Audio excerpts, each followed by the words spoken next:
This is an Audio Wool original.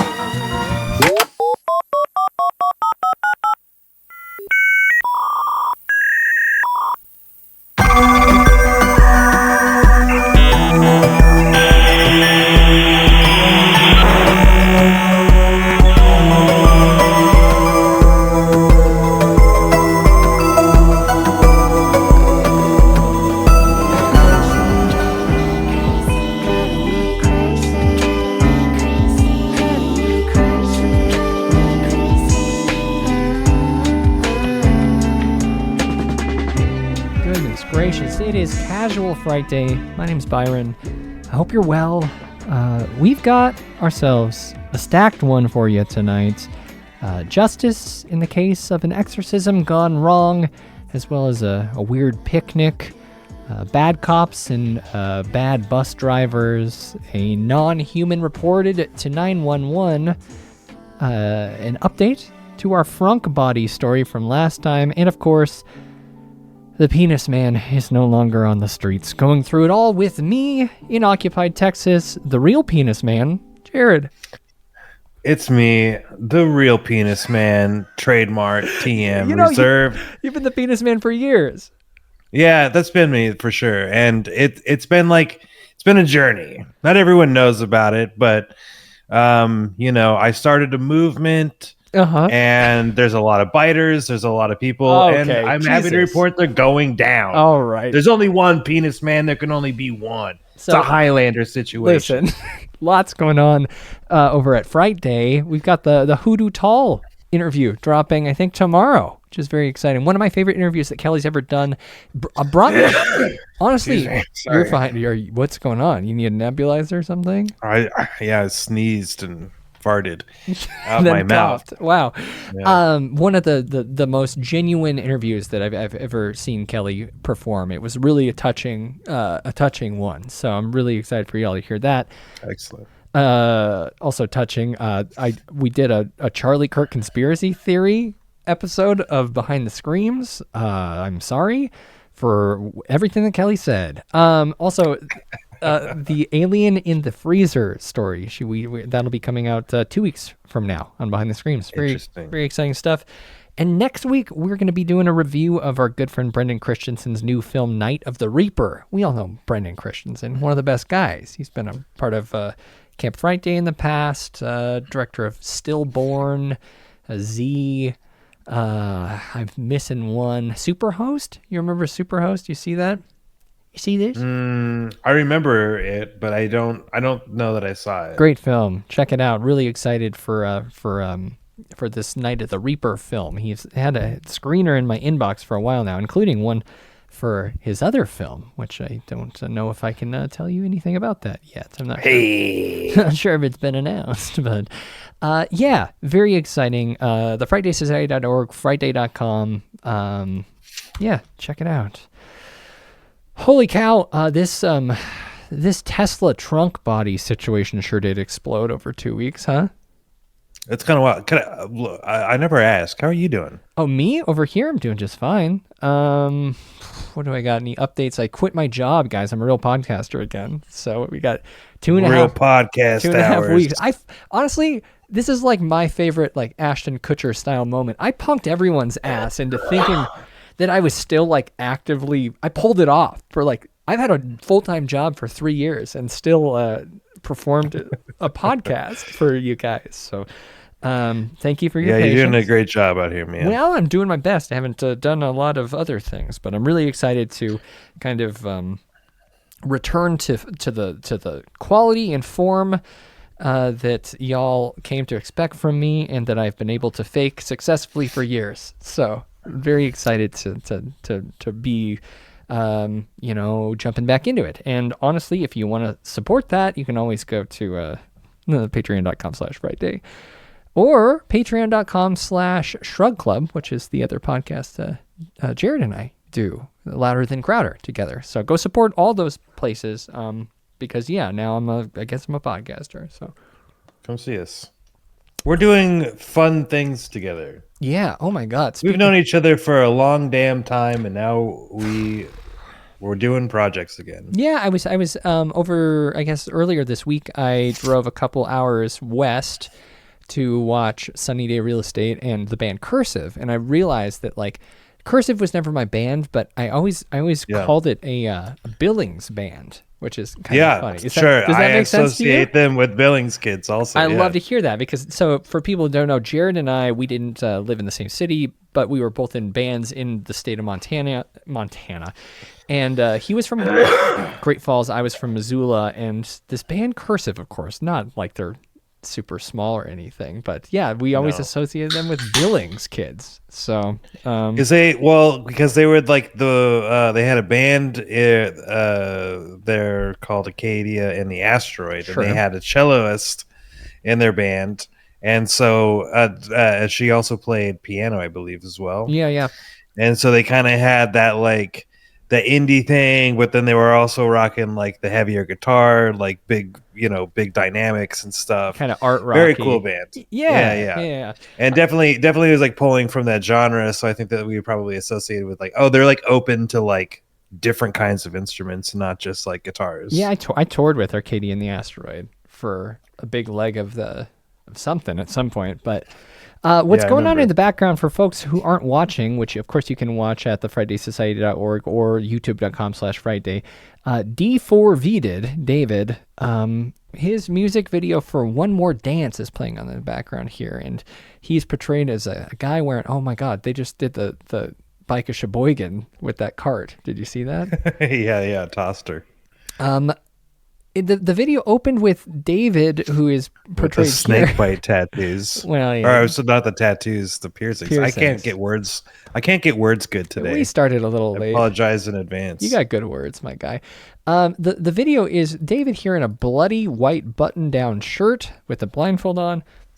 It opened with him, being placed in the trunk of a car, which is interesting because last week we talked about the body being found in a Tesla, and it was identified as Celeste Rivas Hernandez. Rivas Hernandez, who went missing February 14th, 2024, at the age of 13 from Lake Elsinore, California. It says here that she was later found and returned home, which is interesting, until March of 2024 when she went missing again. But March 19th, the last known surveillance footage of Celeste was captured at approximately 9 a.m. near Del Lago Spirits liquor store at Lake Elsinore. It shows her walking and jogging in white sweatpants and a black hoodie, and her sister later identified her in this footage. April 5th, just a little bit later, about less than a month, she was officially reported missing for the final time when she was 13 years old. According to her brother, she was going to see a movie that day with someone named David. No 4, though, so it's not the same guy, right? Could be. Yeah, I don't know. People don't know famous people. Yeah, she never came home when was missing for 17 months. And then, of course, on February 7th, 2024, the video that's playing in the background here, David, he released this into the world, One More Dance, which is 10 months after Celeste's final disappearance. And the video, of course, shows David in a bloody shirt. It also shows him dragging what appears to be a dead body. I think it opens like that here with David dragging a version of himself that's dead. And there's like a wound on the chest. So it's interesting, of course. Well, but not dead, though, because he's alive and moving. But yeah, he's still breathing. Yeah, but then they dispose of a body by burying it at the end, which you can see here.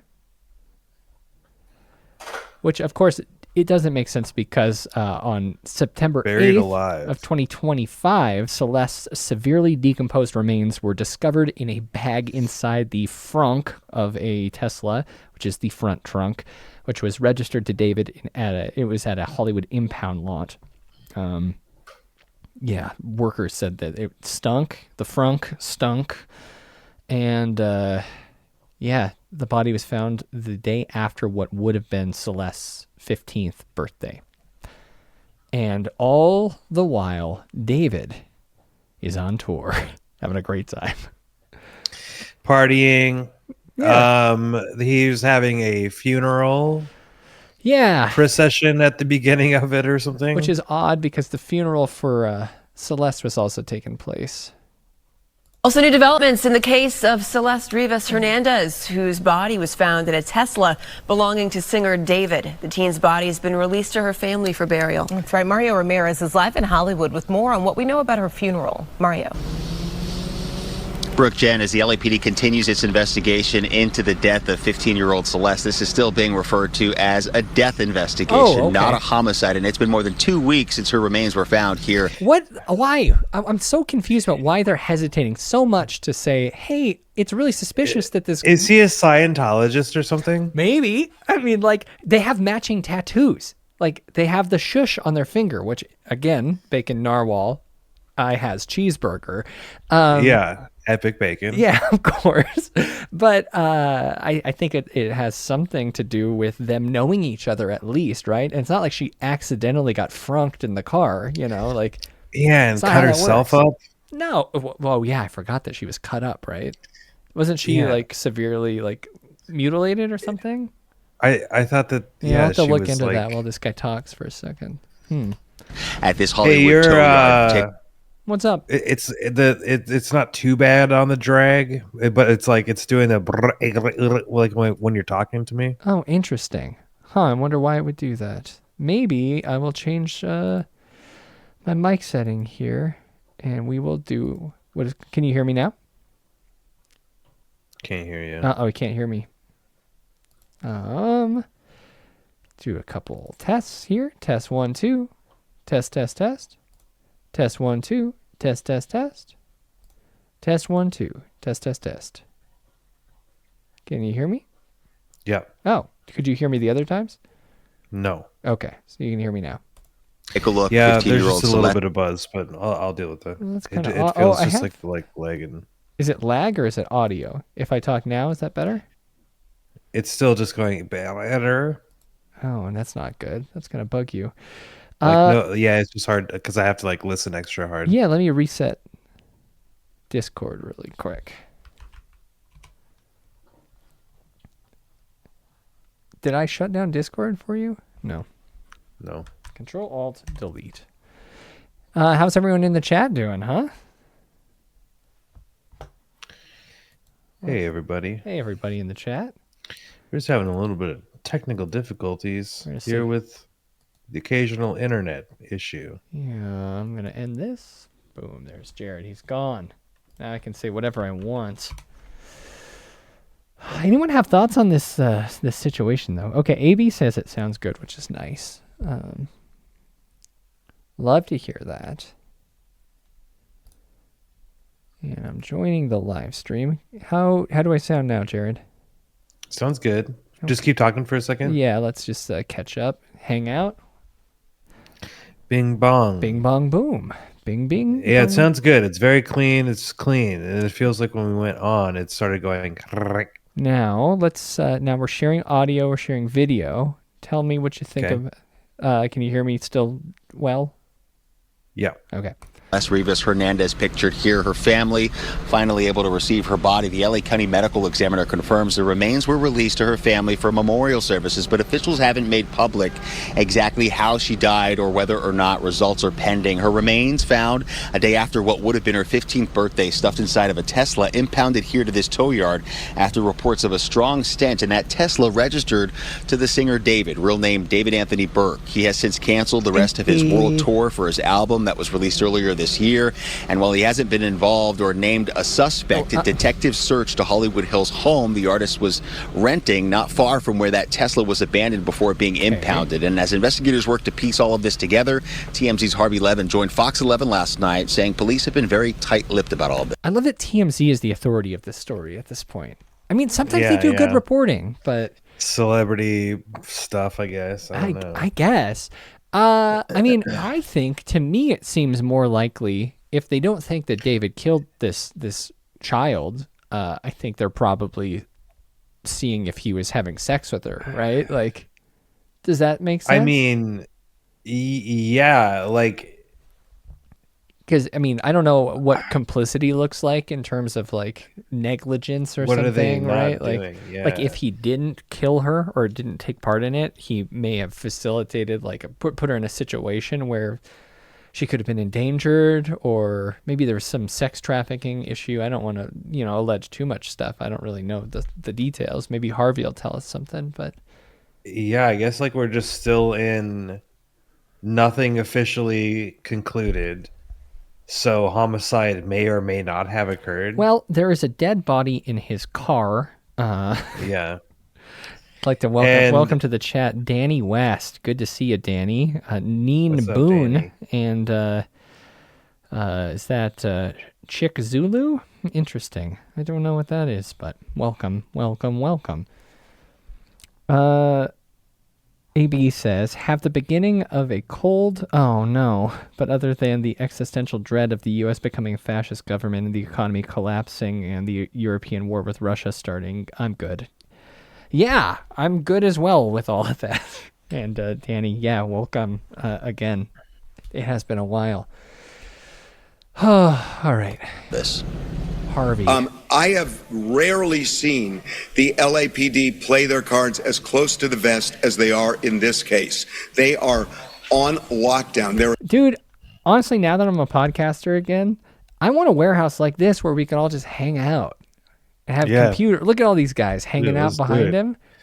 It's so expensive to do that, but like we get one T1 line and it's like fucking like, dude, yeah, you're 6, saving 7 money. of us in there. Yeah, come on, you're saving. Everyone money. got to pitch in. We're not paying anyone. Yeah, I think that could. We're be just as a hangout. It's a clubhouse. It you is. got to pay for it. I mean, I don't know how you get a Maybe job we're doing Sopranos type of shit. Like we're getting VCRs and selling them. I would resell stolen VCRs, of course. I mean, acquired VCRs. Yeah. Yeah. There is some radio silence here that personally I find unusual, just based on the way things have operated, as long as we've been around for 20 years. Now, David's team says he's cooperating with the LAPD's investigation, but it's not clear what he's told them. Celeste's family describing her as a beloved daughter, sister, cousin, and friend. The family, through a GoFundMe, has raised more than $24,000 for funeral expenses. And back out here live, private services are now scheduled for October 4th. For now, live here in Hollywood, I'm Mario Ramirez. We'll send it back to you. Thanks, Mario. Appreciate you. It seems like David was not a Scientologist, but he says that he's a Christian. It's kind of interesting.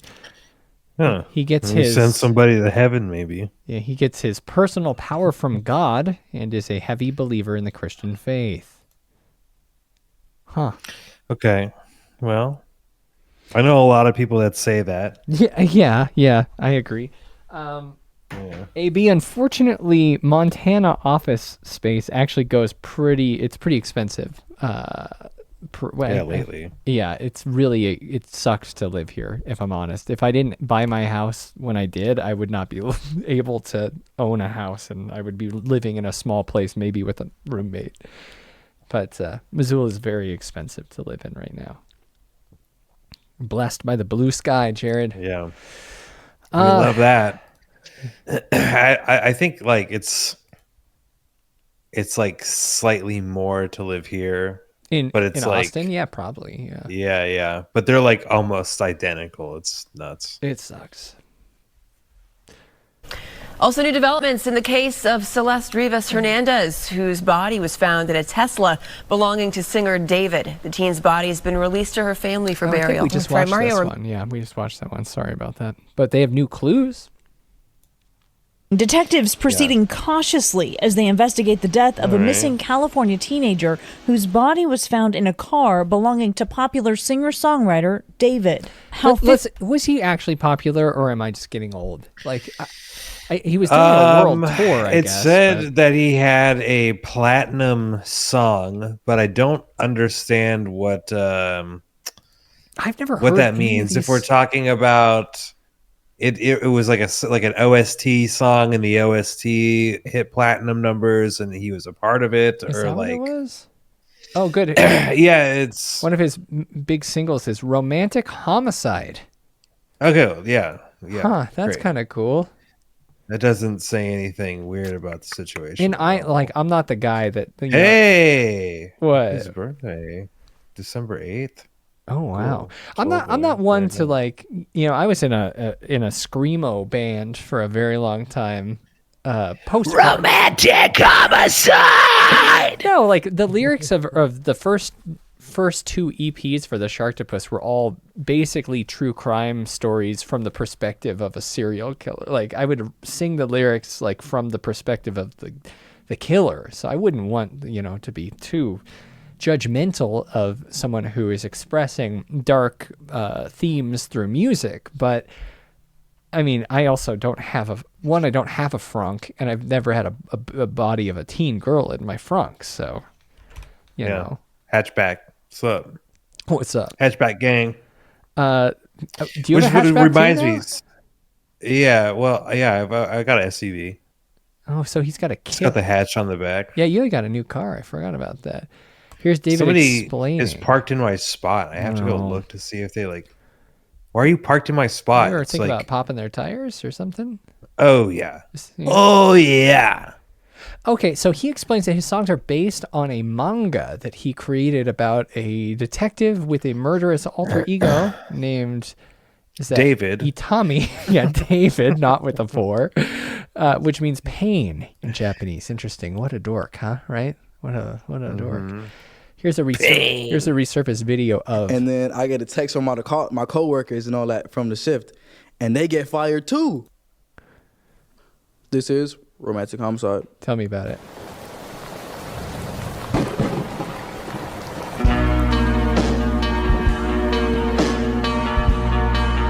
Okay. Fast forward a little bit. Thanks for doing that for me. I had to let that one play all the way through, bruh. Had to let that one play all the way through. That was a fire. That was it? Okay, so they're not going to play the song. They just kind of watched it all. Interesting. Talk to you upstairs. I'm like, what did I do? It's like, I don't know. This was 4 months ago, but... There's like a David Genius thing that I saw. Oh, really? Where he's explaining it, but he's like over explaining it. I mean, all of those guys do. Like, every Genius thing is like kind of corny. Hello, my name is David. Pronounced David, not D4VD. I'm from Queens, New York. I'm in Houston now. I am a gamer. I love video games. I wanted to be a professional gamer before music. That's actually what pushed me into music, was getting copyright strikes on YouTube. And I kind of just used my own music in my montages after my mom told me to. I was crying. All right. So this song, Romantic Homicide, has been streamed over 192 million times on Spotify, apparently. But well, 1 million sales is... Yeah, what's that get you? $19? A platinum. Oh, okay. In sales, like if you were like a physical, like you sold 1 million records, that's a platinum release. So I thought they adjusted. I don't know if it's there's a Spotify streaming number that goes along with platinum. So maybe that's what it comes out of. Maybe stories. I mean, like imagine if this rhymed. Here's the chorus. In the back of my mind. Okay. You died, and I didn't even cry. No, not a single tear. And I'm sick of waiting patiently for someone that won't even arrive. Okay. So let's yeah, that's, I mean, listen, Genius is basically setting people up for humiliation rituals, I guess, right? Like to make them do a cappella versions and then explain what they said. This is like Nuremberg.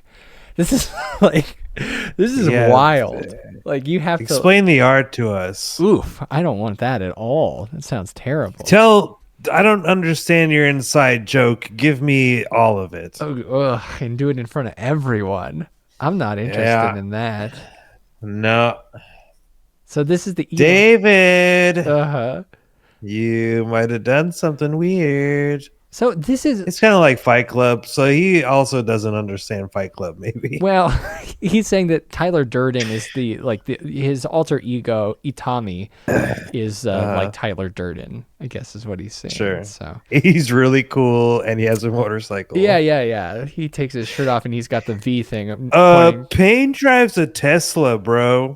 And and it's actually powered by the corpse of a 15-year-old girl. So yeah, you pop the hood and you're like, I don't know why this thing isn't running. You've heard of batteries? Jesus, that's pretty bad of us. I don't like that we said that.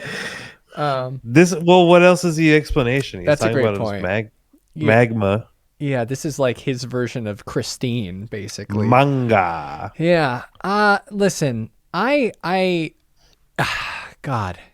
My gut says, like, if he clearly did something, he would have been arrested within the last 2 weeks, right? Like, but they're like, we don't know what's going on here. Well, but this chopped up body is in your car. It's illegal to have a body in your car, right? Like, yeah, but if it decomposes and then you have the skulls and stuff, it's just kind of like, listen, you just have it. I just don't know. I don't know anything about this, but like, is it a marketing thing for him to stay quiet and have everyone like be suspicious? Is that like a thing that he's playing? Yeah, I don't know, man. Like, it's a child in his car. Yeah, I guess I don't really think it's like playing. I don't think it's playing the way that you would think. I'm putting myself in his shoes as like, if I was his manager, I'd be like, wow, listen, like if we don't say anything, like, I don't know, right? Yeah. Listen, I mean, no one can say nothing if you don't say nothing. Yeah, I don't know. It seems like it's all speculation until you get arrested. Well, his whole tour got canceled, and he seems kind of sketchy. So we'll see what. It doesn't feel good. And also, is he like, fine? I don't really need that car. And honestly, I blame Labubu. Really, remember the night after the night after they found the body in the trunk, he was handing out Labubus, those demon dolls, into the crowd. Yeah, because he was trying to get back in everyone's good graces. Listen, if you guys don't talk about the dead teen girl in my car, I'll give you a $65 Labubu. These things are rare. Yes, very cool. So I have one. And if I got more at the end, you can have a second one, but you have to promise not to say anything. All right, I'm skipping the sinkhole stories, Jared. We might get to them if we bum ourselves out too much, but sinkhole. Mm-hmm. It's time. All right. It's time, folks. Jared, are we? Excuse me. Are we just busting right into it? I think so. I think it's time. Right? Are we gonna take the cage off and we're gonna let it all hang out? Well, unfortunately, no one's hanging out because, well, actually, you know what? Arizona residents can hang out freely once again, and they can rest easy tonight because the Tempe tagger, the Penis Man, a graffiti artist, a graffiti syndicate from Phoenix, Arizona. Sure. Busted, man, under arrest, locked up. Yeah. It's a big night for fireworks and celebration, but also for graffiti taggers. This isn't the first time the Penis Man has struck. Oh. I think that this is how I want to tell this story. Keep it in your shorts. Yeah. The city of Tempe, though, always... 5 years ago. We're looking for a long form. Ooh, okay, come on. December 31st, 2019, folks. Yeah. It's a celebration, but also for graffiti taggers. The city of Tempe, though, always on the hunt, trying to take down the unsanctioned art. ABC 15's Zach Crenshaw joining us live. And Zach, one particular... Unsanctioned art started appearing in the city of Tempe, Arizona in 2019, and the city decided that they needed to crack down and track down the culprits. That's illegal. Yeah, you can't do this. Have you heard of it? The law? Honestly, some of it. Penis Man, is it? Yeah, it is someone who has struck the city a number of times over the past month, similar to this, and 40 times to be specific. So I love that he's That's not, it's, you know, he that's just not points really out someone drew with a Sharpie on a white piece of a sign. This is just for people who have never seen graffiti. BLSK. This is graffiti, by the way. If you've never seen it, this is what it looks like. You ever see like writing that doesn't belong and it's like on a wall? Oh, should I? A youth maybe put it there. Should I pop open the Celsius really quick? It's the. Are you gonna crank a Celsius? It's the Playa vibe. Playa. No, Playa? I think it's the Playa. Isn't that that's what? It's not what they call like the big open area at Burning Man. It's the Playa. They have your Playa name is the name that they give you at Burning Man. I have no idea. I heard that there was like a problem at the orgy tent this year. Playa, an area of flat, dried up land, especially a desert basin from which water evaporates quickly. What does it mean in regards to Burning Man? Well, you're assigned a Playa name when you get there, and we'll just go ahead and do.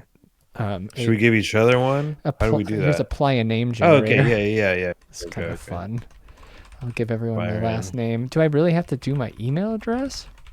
Just give them a fake one. I'll just give them my real one. What's your favorite animal? Dog. Food, pizza, music. Paschetti. May. Yeah, I am going to see May next week with my dad, by the way. Bubble, grunge. Favorite color right now? Black, dog. Yeah, you are black. Black is the absence of color. Or is it all colors? Peach. I think it's peach vibes. I'll do peach today. Why not? What makes me happy? Hanging. Never been. Hanging. Beetlejuice. With my pals online. Passionate about podcast now that I'm official. 3 to 5 words or less. Podcast talk good. Podcast talk good. All right. Yeah. Let's see what happens. Is it going to make me check my email for my Playa name? Uh-oh. Wolf Lashindefanta. Lashindefanta. Lushindefata. Wolf Lushindefata. Wolf, to embody my love of dogs and connection to nature. And Lushindefala. This other word is a whimsical word that represents your quirky personality. The combination reflects your free-spirited attitude, creative interests, and sense of community at Burning Man, embodying both strength and beauty. This name speaks to your unique presence at the event. Okay. That's sick. Let's do yours through a different generator. No, that seems even worse. Whimsical spirit. All right, Jared, I won't. Do you want me to say Slayer? You can dox me. I don't care. Sayer. Okay. Email address. They don't need that, apparently. Yeah, it's Big Dog. Big Dog in the yard. Favorite animal. Favorite animal. I'm gonna say a bat. Bat. Funny. Good. I like it. Food. Taco. Paschetti. Piscetti. That's close. Yeah, that's good. Favorite music is like hip hop. Hip hop. Just like hip hop. Very cool. Color. Black. Yeah. All right. That's good. Okay. Yeah, I like sure. What makes you happy? White t-shirt. When you say t-shirt, is it T-E-E or T-shirt? I've always wondered. I think we better go T-E-E just so we get that 3-word threshold. Good call. Very cool. And passionate about. I'm the original penis man. Being the penis man. All right. And this segment is brought to you by Celsius. Playa vibe. Playa vibe. It is Playa. It does say Playa, but it is the Playa. And your name, of course? You don't get one. Huh. My vibes don't check out, actually. They say you're a cop, actually. What the hell? I used my real name and they fucking threw my ass out. That's wild. Okay. All right. Let's try again. Oh, okay. Urban Striker. Urban Striker. You are a cop. Hell yeah, dude. You are a cop. Hell yeah, dude. Yeah, because I'm a cop. I chose the name. You got it. You got it. Yeah. I chose the name Urban Striker because it combines elements of your love for hip hop and black and white t-shirts with the hint of edginess and energy represented by the term striker. Okay. The name highlights. This name highlights your passions and persona while capturing the dynamic essence of the Burning Man experience. Wow. Okay. Well, I hope we enjoy our $100 from Celsius. Wouldn't that be funny? God, how much that cost us $8 a piece to figure that out? I would love that was an ad. Okay. All right. Urban Striker. Okay. So here we are back. Are we still talking about D4V did? 15-year-old Celeste Rivas died, and whether a crime was committed remain crucial questions that sources tell ABC News could take weeks. Welcome to the chat, Lindsay. You are late, and you missed our playa names. We were doing some Burning Man playa names, so unfortunately you did miss that. I don't know how to pronounce my last name, but my first name is Wolf, and Jared is Urban Striker. Even months to answer. It's an ongoing investigation. We have a lot of resources dedicated to bringing it to a conclusion. Rivas had been missing for a year and a half. The LA County medical examiner unable to determine a cause of death so far. We weren't doing this. We were doing Penis Man. What are we talking about? Oh, yeah, we forgot. We got hypnotized by Burning Man. Okay, we did. Okay. No one even we got corrected lost us? in the desert. Wait, no one. Hey, but I was gonna look up something about there was an accident at the orgy tent. Oh, at the Burning Man. Yeah. I guess while we're doing this because I'm drinking a Celsius Playa Vibe, which is sparkling pina colada, which is kind of fun. Okay, so the Orgy Dome was not the site of an accident, but it was destroyed by high winds and a dust storm on August 26th. Yeah, that does happen sometimes. And then what do you do? Honestly, where do you go after that?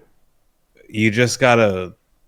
Yeah, I don't know. You don't want to be open like that in a windstorm. They got a bunch of brave souls trying to hold down. They're fighting for the orgy here. Hogs out for Burning Man. All right. So let's get back to this. Will take us right to the Penis Man here anyway. All right. Speaking of the Penis Man, let's reiterate here. Golly, we were in the middle. We were 23 seconds into this, and we totally skipped out on this guy. He was so boring. The year was 2019, and the town of Tempe, Arizona, was Thrice was there. Well, I don't think Thrice was from Tempe, were they? Oh, you're talking about the guitar player's name. Tepe. Is that his name? Interesting. They were in a state of fear, frozen in fear, because of horrifying symbols. That might be right. I think right. And in text appearing throughout the city. And this is what that looked like. It's a big night for fireworks and celebration, but also for graffiti taggers. The city of Tempe, though, always on the hunt, trying to take down the unsanctioned art. ABC 15's Zach Crenshaw joining us live. And Zach, I really hope they show us what graffiti is, because I'm not really sure. Particular tagger has the attention right now of city leaders. Yeah, it is someone who has struck the city a number of times over the past month, similar to this. And okay, so like that, huh? Little tag. 40 times to be specific. And the tagging, well, it's something you'd expect to see in a middle school locker room. Take a stroll through Tempe, and you'll see trains, joggers, skylines, and graffiti. The goal is to get to it within 24 to 48 hours, and in many cases, we're removing that graffiti within 2 to 3 hours. That's no small task, considering the city has documented nearly 300,000 incidents of graffiti in 2019. Wait, whoa. So they're reacting within 2 to 3 hours to over 300,000 incidents? So like in things one are pretty year. good in Tempe then, huh? I mean, things are beautiful there, right? It's really hot, so if you put that paint on there, we don't get it. It's gonna cook right on. That is kind of true. We're just never gonna get it out, maybe. So if we break down 300,000 tags by 365 days, that's 821.9 incidents a day. What? Is that right? There's no way. And then if we do that by an 8-hour day, that's someone's got to do 102.7 cleanups an hour. How many cops do they have doing this? It's like the entire squad. Like, it's all 1,000 cops. They have 150 cops doing street cleanup. Doing like street. Well, no, 800 of them are responding to one an hour, I guess. Well, listen, and then. I mean, who could be doing so many incidents, around the city, right? Like, what kind of person, huh? It could be a small sticker on a stop sign, all the way up to a mural on a wall. One tag showing up all over is Penis Man. Hell yes. The Penis Man. Very cool. You got to study that handwriting, that hand signature. Imagine like an FBI profiler just like putting these up all over a white wall. Ice-T. Yeah. Everything. I could have met Ice-T when I was at CrimeCon, by the way. You should have. Pretty interesting. Dan Abrams, Chris Hansen. I saw Chris Hansen there. What's going on with his new thing? People are mad at him, or like, what's going on? Wait, I mean, what did he do? He's kind of like a weird, almost right guy, right? I mean, I don't know. I mean, he seems to be fairly aggressive in his sting operations, right? Like, and I don't want to judge because it is, pedophiles for the most part, but yeah. Maybe it is just like the vigilante part of it. I think it was last year when I kind of spoke out against that trend of TikTok like live stream sting operations of pedophiles. I thought it was pretty exploitive. Even though they were doing something as good, they weren't doing it for the right reason, I think is kind of where I landed. Yeah. Well, when you watch that, like, especially like, what's his name? Alex Rosen or whatever that dude. Sure. Or I mean, Vitaly Houston was doing it for a while, remember? Yeah. Is he still having like legal problems? I wonder if that guy's still in the Philippines. I haven't seen anything about him in a while, and I don't particularly care. But the Alex Rosen guy, like, pedophile poacher, yeah. He goes about it in like a really aggressive way that's just sort of like, I don't know. It definitely is like clout chasey, and it's just sort of like, it's not. I'm better than this guy, and it's like, yeah, I'd hope so. I mean, like, what are low, you? Don't you think? Right? Yeah. Like, what are you trying to prove by doing this? It's like, it's good that you're doing this, but like, you're doing it incorrectly, and. Well, it usually gets in the middle of an investigation that, Yeah. They're like, we actually have like a particular way that we do this. And so if you do it your own way, then like it gives them a chance to like destroy any evidence that they have. Yeah. And then we don't have anything. And maybe we were actually already like looking at this person. It's just like it's so like, they've told you what it is many times. And I guess like probably like the best thing they could do is just like, hand over their information to the police or be like, I don't know. But that doesn't get clicks, and then I don't make money on TikToks, and no one can put like a cowboy hat and a mustache on my face or give me a galaxy during a live stream, like. So, but that's like sort of I guess like that's the answer then. Like, why are they doing it? They're doing it for the clout, and that's again like what makes it a problem. Yeah, but the opposite of a problem and worthy of clout is of course Penis Man. Penis Man! Everything that you see highlighted in light green. In the last month alone, about... Whoa. They're displaying the system that they use to track all of this graffiti. Look at this. Look at those major streets that are just tagged. Everything that you see highlighted in light green. In the last month alone, about 40 plus or minus tags that we responded to. The moniker deemed explicit and provocative, painted on abandoned buildings, city dumpsters, old couches. A traffic mast arm. This one was on a bridge. We've seen it on signs. Look for the Penis Man. Well, Penis Man, not the Penis Man. Look for Penis Yeah, Man. I don't want to sound like an idiot. That'd be like saying the Superman or the Spider-Man. This is Penis Man. What's the thing that Trump said? Oh, it only good happen. Yeah, I'll look it up. Some people, of course, that think it's funny, and then there's other people that are sensitive to the issue Nothing bad and want it can removed happen. immediately. It can only good happen. Yeah, nothing bad can happen. It can only good happen. Is probably one of the. I was jogging the other day, and that popped up in a podcast, and I literally laughed out loud. And it's not the first time I've heard it too. Like, it gets me every time. Man. God, it's fucking really good. Funny. Has seen it herself. It was like on the side of the road. She wasn't concerned about her though. I see my little siblings reading it. You know, I just think it's not very appropriate. What is Penis Man? Brady, for me, I feel like it's okay to think it's. Wait, Brady loves it. Brady thinks it's funny. Yeah, Brady. No, I just think it's not very appropriate. But her boyfriend Brady. For me, I feel like it's okay to think it's funny, but for the whole city, I think it's probably good they're getting rid of it. Okay, Brady just got dumped on live TV. What an idiot.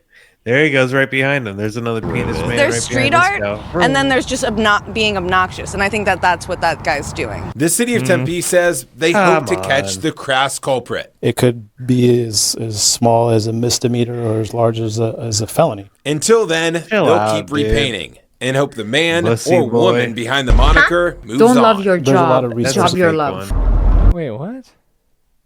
Sorry. Yeah, what? Sorry about that. Job your love. I don't know what that was. I don't know. I'm not sure. This guy's a real pencil neck, dude. Get out of here with this. We're gonna charge him with a misdemeanor or maybe. But a with felony. Tylenol, don't take it. Don't take it. And if you can't live, if your fever is so bad, you have to take one because there's no alternative to that. Sadly, first question: what can you take instead? It's actually. Oh, come on. And it can only good happen. Damn it. Can you hear that? Oh, yeah. Okay, good. Nothing, it can only good happen. We know. This is time and material that's only being good happen. utilized to be able to abate the... Someone ought to tell this cop, man, that only good happen. That's true. Look at this. This is Penis Man. What's that? With the friends? With the friends. And that's what I'm saying. The friends? Because that Penis Man looks different. That's different. Yeah, this is somebody else. This is like son of Penis Man, disciple of Penis Man. Okay. Pal of Penis Man. Yeah. There's a lot of resources, time, and material that's being utilized to be able to abate the graffiti. So yes, I would like to see this stopped. Bait it for sure. We will see if they actually stop it. And as you heard, the city of Tempe tracks every single incident of graffiti. Get the damn huge difference in preventing and prosecuting the repeat offenders. I'm going to have much more on the database. Okay, so whatever he's doing isn't working. So yeah, you know what they need to do is connect him with the Portland Pisser. You know, I would love an update on the Portland Pisser if anyone has it. But why are we talking about a story from 2019, huh? Interesting. Oh, looks like January 25th of 2020, Penis Man graffiti artist arrested by 25 heavily armed SWAT officers. Quote, they raided my condo and vehicle in West Phoenix with 25 heavily armed SWAT officers and pointed a silenced assault rifle at my face. Why does it matter? What the fuck? What the fuck? Okay, Penis Man busted. Accused Penis Man graffiti tagger Dustin Schomer announced on Facebook early Sunday morning that the 25 heavily armed SWAT officers had arrested him on January 23rd in his Phoenix condo. Tempe police confirmed Saturday afternoon that they had arrested Schomer at 5:30 p.m. on Thursday. And that's what he looks like. There's Penis Man right there. Kind of a cool look. One of the Penis Mans. Well, he's a gooner for the Penis Mafia. You think so? I think so. When they're saying Penis Man has an army, I think that's who they're talking about, is guys like him. Okay. I mean, that makes sense. I agree. But the New Times reported on Thursday that the tagger had become brazen with his markings in the past couple of weeks, hitting, among other places, the historic Hayden Flour Mill and the front door of Tempe's municipal building. That, listen, you're kind of asking for it, right? Yeah. That's kind of reserved territory there, my penis man. Police didn't reveal that they had apprehended a suspect less than an hour after the article appeared until they were contacted by news media on Sunday. Why would they? They're like, we got him, folks. They do a press conference. They call in Cash Patel. Yeah. He looks Cash fucking tweets all it. over the damn place. We have arrested the subject. Something like that. You see him pulling on his ear when he was reading the Epstein file stuff? Oh, God, no. Looking into the camera and pulling just on his scared. earlobe. His eyes are just bulging. They're just going every direction. Darting. We have arrested penis guy. In a statement to the media, Tempe, Arizona said they believe he is, quote, responsible for the multiple graffiti incidents of Penis Man throughout the city of Tempe and across Arizona State University as well.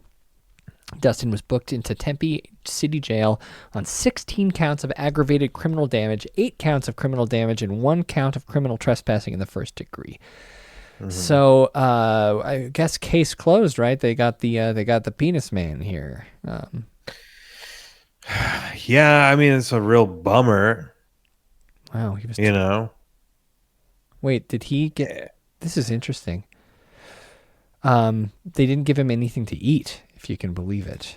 They didn't give him a bologna? No, and he was mad about that silenced AR to the face because he was a non-violent offender. You guys didn't have to do that to me, man. I'm just penis man out here. He wrote that he was, quote, told I wouldn't receive medical attention after requesting it, even though I had posted on the wall. Even though it was posted on the wall that they had.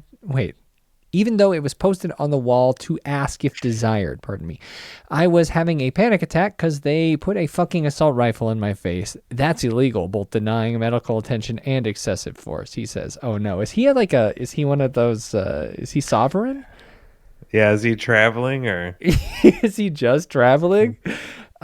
Interesting. He seems kind of like an annoying guy just from that, if I'm being honest. Freaking having a panic attack in here, man. I don't expect Penis Man. Penis Man needs to be a little bit bolder. He can handle that, right?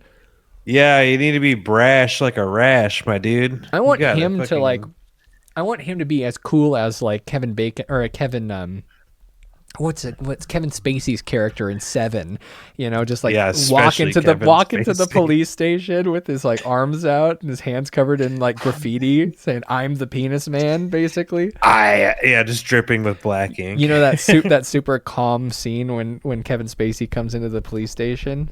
Yeah. That's what I want. I want him to turn himself into police like that. But he also wrote, for the record, I hate the institution of the police, but I don't think every single cop is a bastard. To say they all are is IMO, stooping to the level of profiling. Some of the detectives I met seemed to be pretty genuine Penis Man fans. Very cool. Yeah, cops love dick jokes. How about that? Oh, wow. Penis them. Penis them is interesting. That's kind of a new character I like. Yeah, that kind of feels more like the Anarchy Penis Man one. Yeah.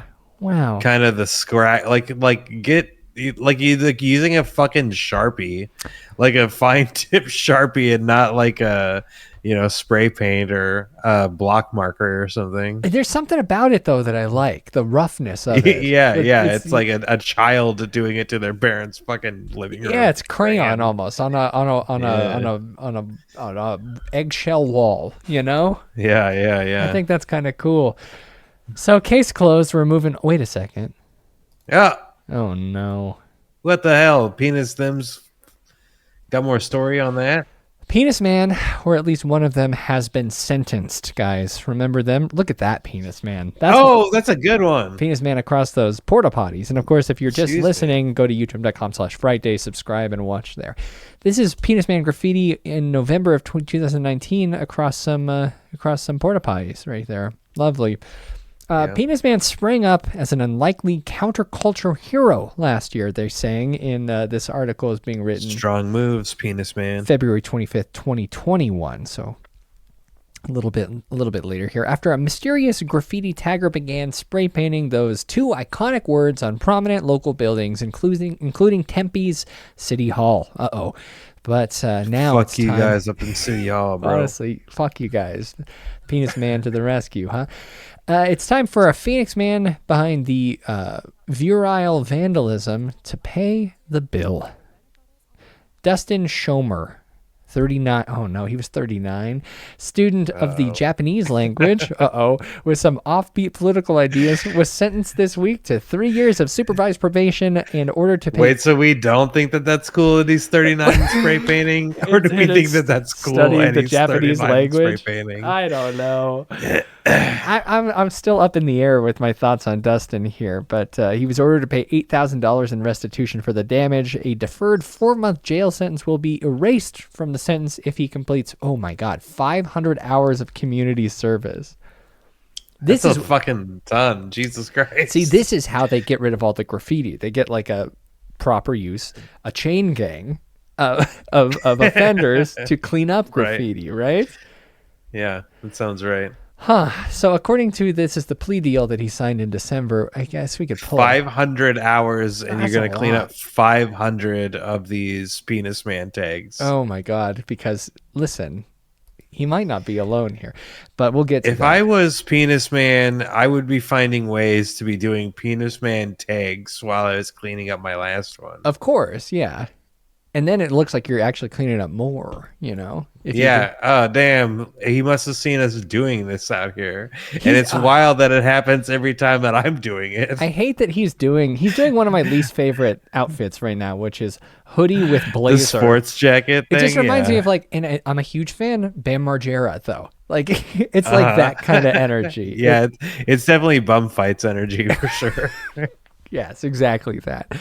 But here in an interview last year with the Phoenix New Times, Schomer described himself as a prolific copycat. Not even the original penis man tagger. Police confirmed that Schomer was not the only one scrawling the name on public and private buildings because, of course, what did it say, 17 accounts or something like that, I think was in the original indictment. And they were saying there was over 40 penis man tags. So you couldn't be at least tied to what, me?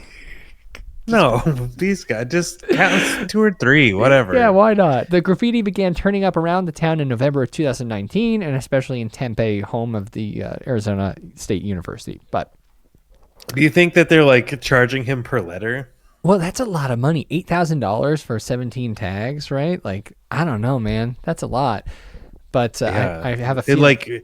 What are the resources? Like, it doesn't cost that much to seems like the entire budget. Cover it. I guess it's like time. Yeah, it's like Tempe is just so nice that they're spending all of the money on this. They're militarizing their police, and then they got like a big graffiti budget. I mean, let's go back to my calculator. $102 an hour. There's just people running. It's the fucking purge in Tempe. All tagging is legal. And they just people run around stickers with those thick Sharpies, those paint markers, and just just write whatever they want everywhere. And then a whole group of cops just, you got one right there. We know what's up. This is insane. And AB in the chat over here, unless they have him on film or he confesses, if he shuts up and gets a breathing lawyer, he may get away with it. It seems like he looks like the kind of guy who would have represented himself. I'm graffitiing right now, dude. Fucking call Tempe. They're gonna be fucking pissed off about this one. Class Trader Joe's. Oh, okay. Class Trader. I get it. Okay. And hit the drum there. Fuck them. Get him out of here. That was cool. That was almost like a dude perfect trick shot that you just did there. But I was saying that Dustin looks like the kind of guy who would have represented himself, right? And we might find out that he did. Hold up, let's see what. Gotta make sure that the snack mix didn't shoot all over the floor back here. Well, if it did, that's there's how it is, right? Part of the game I'm playing. The tagger also I'm became punk rock, dude. I'm tagging now. More political. I'm not 39. I'm 27 years old. You do have, and it's still cool if I'm doing it. You're 20. I'm 23. That's crazy. The tagger also became more political, saying, "quote We have a problematic age gap relationship." That's okay. Rents down, wages up, he wrote on the windows of ASU's Music West building. Penis man fuck venture capital up. is what he said. So Penis Man is going to fuck venture capital up. Social media users fueled by the photos of the new handiwork ate it up, saying, quote, "I'm willing to support whoever wins the Democratic primary as long as they have Penis Man's endorsement," one tweeter wrote. Tempe police arrested him on January 23rd, but didn't tell the public until after he had posted on Facebook that there was 25 heavily armed SWAT officers. 25 is a lot.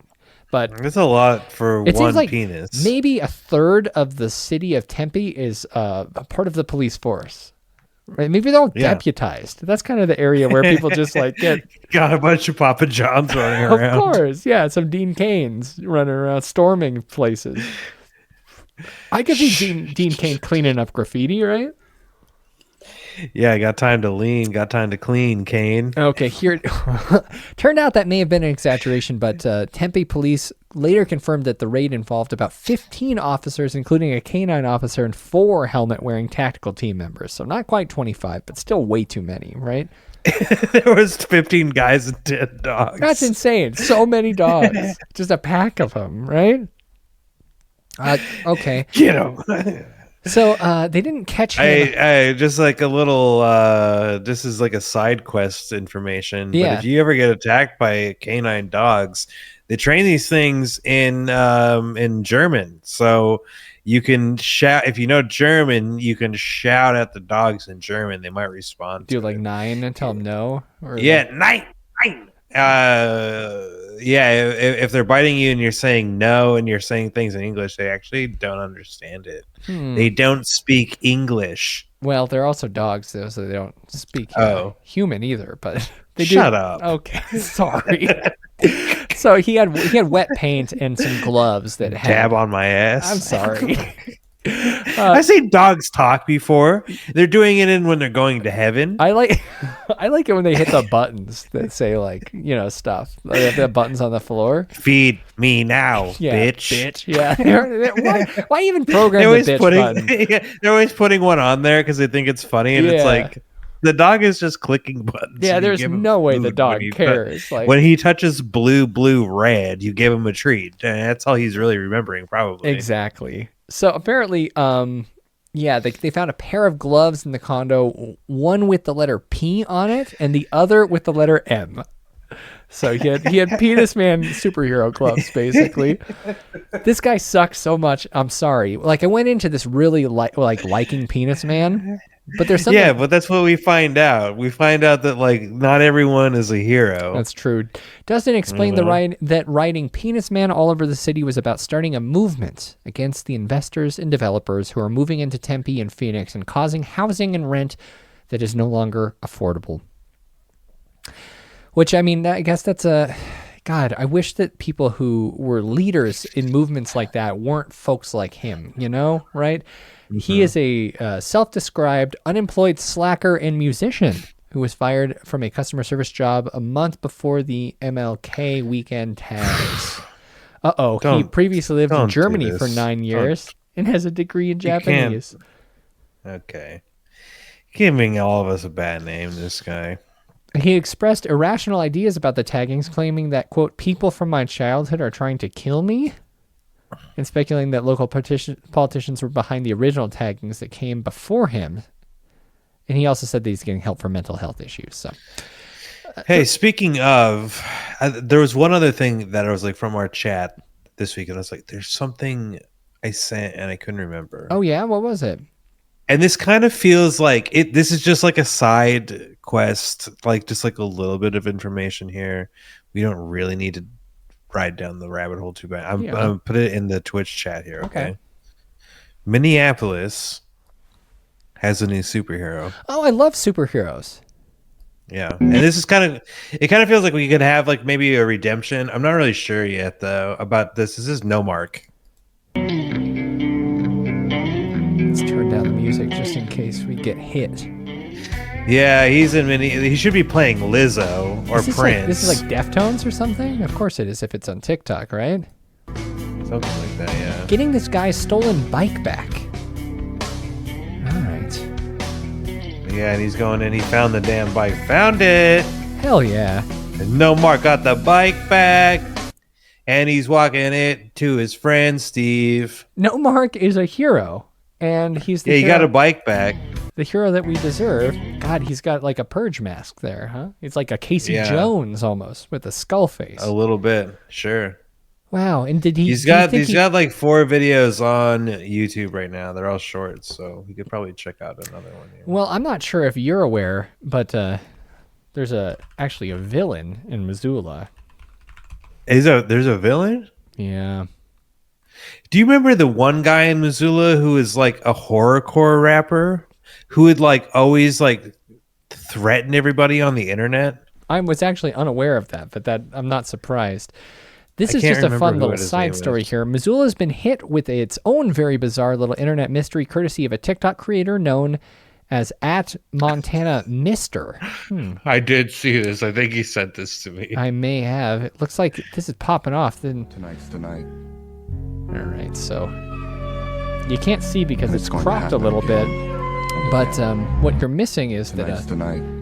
Is a man peeing on a tree there, and then nowhere is safe anymore. Yeah, you're just. Good thing it's peeing on. Don't pee on that guy. Oh, hey, okay. but can I tell you? Previously, we've never looked at this. Well, maybe we have, and actually, maybe that's why I sparked it. But that's where I threw up all over during his. Oh, in front of the Grizz statue at the university. In front of the Grizz statue, yeah, that's where I barfed all over. I know I told that story like a few months ago. So the Bay Harbor Butcher. All right, you can see a little pee there. And you know Jesse Hall dismembered his victims, bagged the bloody bits and hefties, and tossed them. All right, so they got Jesse Hall, and this is, I think, one of my favorite. It'll be the last we talk about the Montana Mister before we, and I will follow Unless this, he of gets course. to freaking jail, yeah. Yeah, but then we'll return to the penis man. 50K. Yeah, he's kind of popping off here. This video here is kind of glitching, but it says, "I sit and cheer among you, yet you guys still have no clue who I am." And he's at the Grizz game. Attended Tonight's the night. a Grizzly football game. He got his finger in front of the camera like an asshole. Yeah, now we just need to track his fingerprints, right? So that's the situation that's going on in my hometown. Some, quote, knucklehead. Okay. Chances are it is just some knucklehead using a sports water bottle. I don't know about that. The Missoula Mister is among us, and it's not me. And it's certainly not the penis man. That's Jared. Okay, so I guess, case closed on the penis man, actually. Kind of wild. Got a Cleveland pisser. Wait, there's a Cleveland pisser. Is pissing a thing? Do people just piss now? Because that's funny. Remember when we did that story about Maryland and they were like the city's falling apart because everyone's pissing on everything? I don't remember that, but that sounds like something we would talk about on this show, right? Yeah. Yeah. Just a little word from the Arizona penis man here. Surprisingly, all of the penis man tag was started as an attempted murder on police. This story. Arrested Arizona, quote, penis man, unquote, claims there are more penis men like him. Tempe police declare war on penis man. Yeah, penis man. I just got paranoid about the police. So recently, in the area surrounding Tempe, there has been over 40 instances of vandalism by the anti-hero known as Penis Man. Who is Penis Man? That's a good penis man. Penis man. I like that's that one. That's like the cover of the movie. Yeah, that looks like it's the. Oh, there it goes. Oh! And this Right is there, penis man. A documentary by Gavin Sondrup. We gotta give credit where credit's due, and this is his channel, Gavin Wants Pizza. Very fun. Okay. Over the course of 3 months, from November 2019 to January 2020, a series of Arizona graffiti vandalism with the moniker Penis Man became a viral sensation. Wow. The virality of the graffiti mixed with the explicit content of the tag, simply the words Penis Man, led to an all-out effort by the Tempe and Phoenix police to find the vandal who was responsible. In January of 2020, Dustin Schumer, was arrested for the spray paint taggings. We got video footage of him getting arrested by 25 SWAT officers, all with silenced machine guns. This is crazy. I'm having a panic attack, man. Shut up, penis man. He slammed his head against the table. Yeah. Sorry, He has since cop been violence released right now. and charged with a $2,000 fine and community service. the hours. joke. Hey there. Hello. Is this Mr. Dustin Schomer? Yeah, is this Gavin? Yes, it is. Yeah, well, it's not only my story, that's for sure. The thing, I don't know who started it. Who started the Penis Man tag? I didn't hear about it until 3 months after it started. So it started sometime in late 2019. Yeah, this is like that TV show The Following, starring Kevin Bacon. Yeah. And I wasn't watching the news much then, and I didn't hear about it till I heard about it from a childhood friend. He was like, "Hey Dustin, have you heard of Penis Man?" And he told me about Penis Man. But he and I were arrested for doing graffiti in high school. At our local high school, we did some stupid graffiti. How do you get arrested for graffiti? I don't know. I've never done it. I'm not so bold. You know, I guess statute of limitations is probably up on this. I had a bike gang, but it was like a fixed gear bike gang with my friend Steve and I, and it was called Crimes. Do you remember that? I have a Crimes jacket. Yeah, you do have a Crimes jacket. Yeah, so I used to. I screen printed these giant ski masked heads with the word Crimes. You want me to find it real quick? I can pull it out. Is it in like close 2 by? seconds. Yeah. Yeah, So it's like in the other room. I'll go grab it. I used to paste those up all over town, and I had little like smaller versions, and it was kind of an intimidating mystery, the whole Crimes thing. But it was just a simple group of boys on their bikes with no brakes, you know, and that's a fun, exciting way to be. Yeah. Am I going to jail? Am I gonna get swatted by 15 to 25 men with silenced machine guns now that I've revealed my true identity as the leader of the Crimes gang? God damn, that is good. I missed that. I can't remember what the is that. I feel like it was one of the Weathered Underground, like a sketch of the Weathered Underground wanted poster, but God, that's good. Holy shit. I'll put it on right now.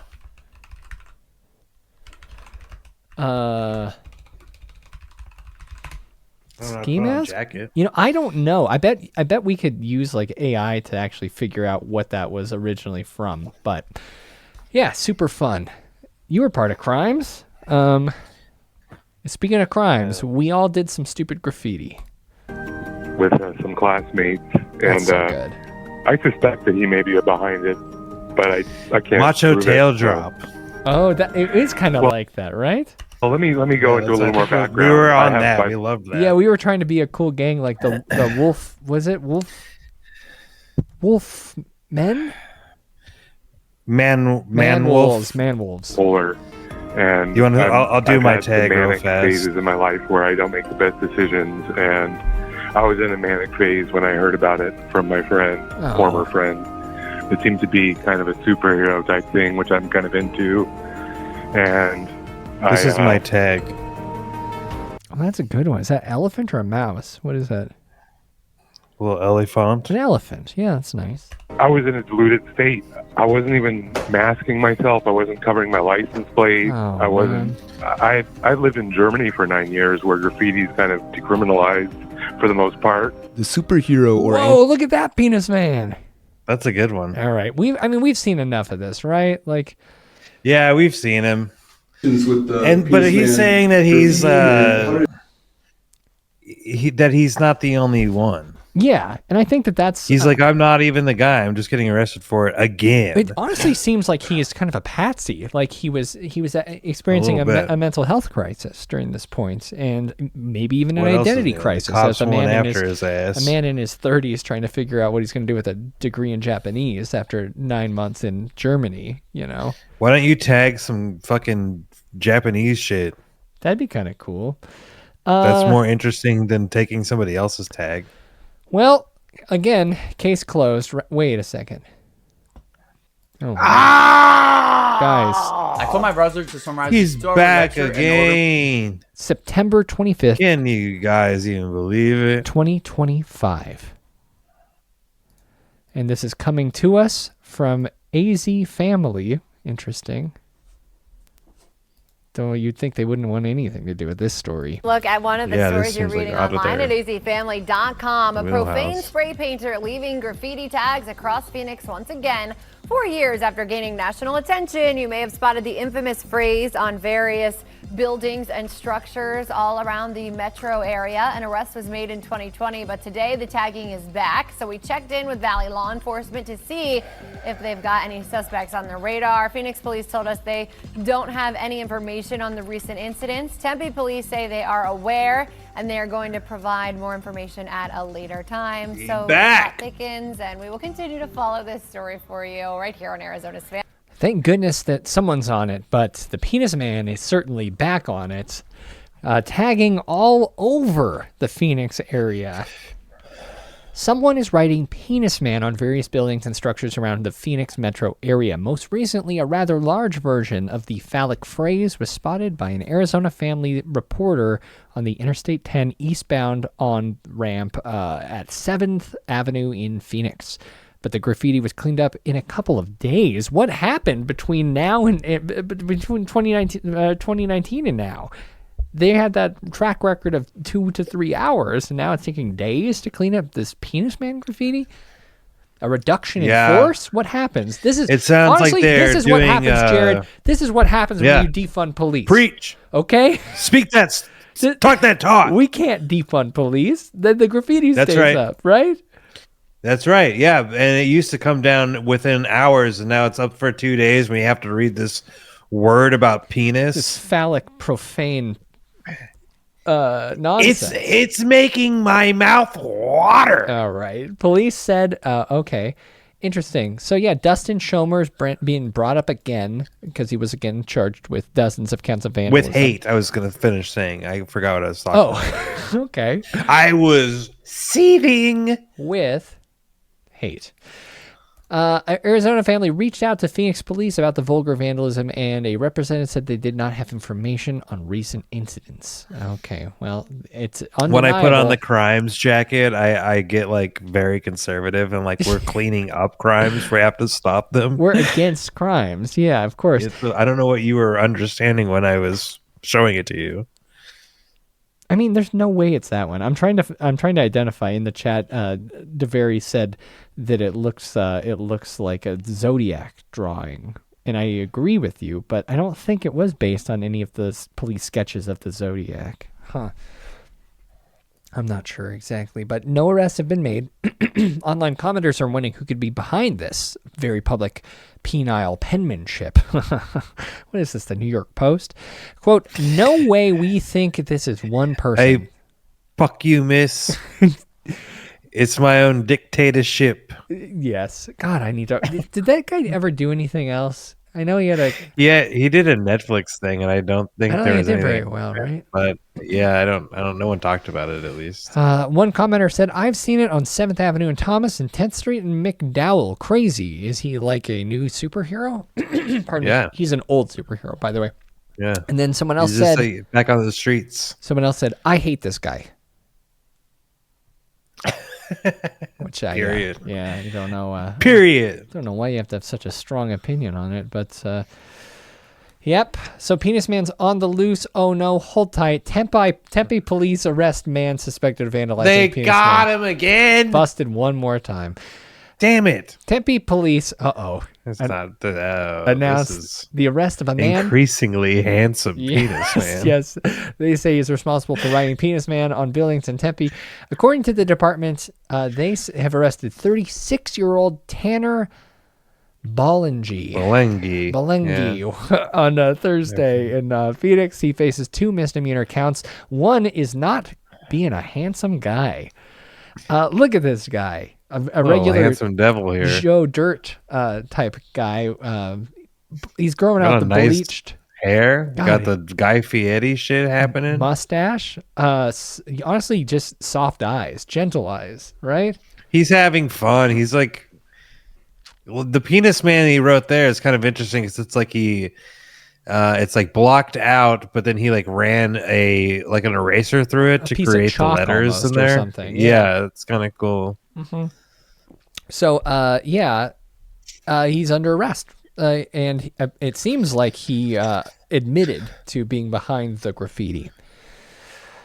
Oh my God! At least a dozen reports in I would just like be like, no, I did one. You caught me doing one. We are penis man, is what I would say.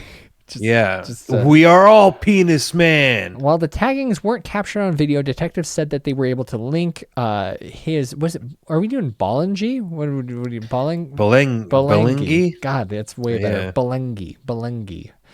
Belengi's involvement in 2 of the cases, police said. It is not clear yet exactly how detectives tackled him down. Tackled him. No way, not with a face like that. Before making the arrest. No way. And they didn't gun him. They asked him to fucking hang out for a second. Listen, hey man, are you doing anything right now? I have to talk to you. I am just compelled to talk to you. Listen to this cop. Graffiti is not a harmless act. It costs property owners money, hurts local businesses, and affects the look and feel of our neighborhoods. What a loser.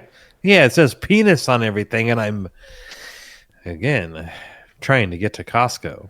So it seems like $1.50 hot dog. Yeah, we got to get big slice. I'm going to wrap a dog in a slice of pizza. I saw it on TikTok. Ooh, and curl it all up and throw it in a chicken bake. You know, actually now they have a calzone. Oh yeah, and then you wrap it up with a double chunk chocolate cookie. Remember that? Oh yeah, who are those guys again? I don't remember. I'm not sure. It's like the Explosion Brothers, the Kraslins, and either way, dad and son. It looks like AZ Family is trying to get us to narc on Penis Man. Do you have a photo or video of a breaking news story? Send it here with a brief description. Yeah, I think it's that big Russian lady drinking tea down below is what I'm going to send them. This AI here? Yeah, I'll just send them that. All right. So that's... You guys might have seen this, but this is what...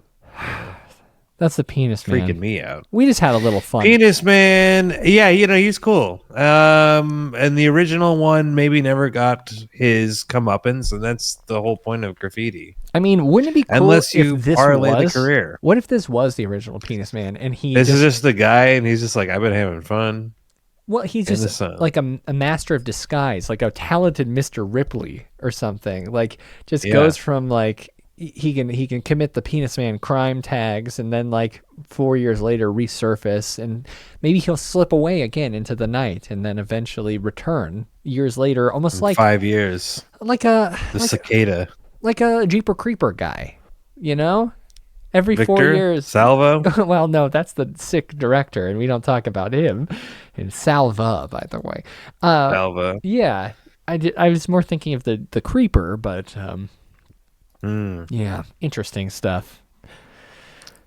Yeah, it's cooling down in Montana, by the way. I don't know if the sun's setting sooner, and it's brisk in the morning. So picnic season is coming to an end for me, unfortunately.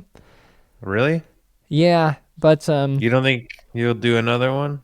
I might bust out the lawn chair and put it out and sit and play with the dog or something. It's a normal thing when to I do. used to live in Missoula on the corner of a busy intersection, there would be people that would use the park and then sit out there and be like, honk your horns and we'll drink a beer. Yeah. Those guys, college kids, they love getting. Someone was doing it on Reserve Street, which is a very busy street. Yeah, made the most busy street. I think people might get a little too drunk too quickly. Yeah, but you got to be careful out there. Yeah, unfortunately, not a liquor game. The middle of the road is not a good place to pop out a lawn chair and take a seat, right? Who's doing that? New on Daybreak, the trial of Margot Lewis is scheduled to continue today in Hennepin County. Lewis is charged with second-degree murder for allegedly killing 35-year-old Liara Tsai inside her Minneapolis home. Tsai's body was found after Lewis crashed her car near Iota. At trial, the state intends to introduce portions of a journal and writings allegedly found in Lewis's car. Court documents say, quote, the writings suggest defendant, in this case Lewis, was grappling with both suicide and violence, end quote. Grappling with suicide and violence. Margot Lewis, well, got busted with, got busted with a body, and at this point was scheduled. And not just busting a beat. It looked like that was the. Sadly, the victim in this case. In a Minneapolis woman, Liara Tsai's murder investigation. Iowa woman Margot Lewis is charged with 2 counts of second-degree murder in Hennepin County. Lewis is also facing charges in Olmsted County for interference with a body as she crashed the car she was driving on Interstate 90 near Iota with Tsai's body in the back seat. KTDC's Olivia Prodzinski is tracking this case very closely for us. Olivia joins us in the studio here tonight after obtaining newly unsealed search warrants. Olivia, what did you find in them? Brock, these search warrants give more details into what investigators found in that car. Newly unsealed search warrants obtained by KTTC give more details into the evidence collected from the crash scene that led to the discovery of Liara Tsai's body. Inside the car, investigators found many important personal documents belonging to Tsai. Things like Tsai's social security card, credit cards, passport, and a name change document were all found in the car. Personal documents even dating back to Tsai's name before her transition were also collected. Alleged murderer... I don't know why they needed to point that out.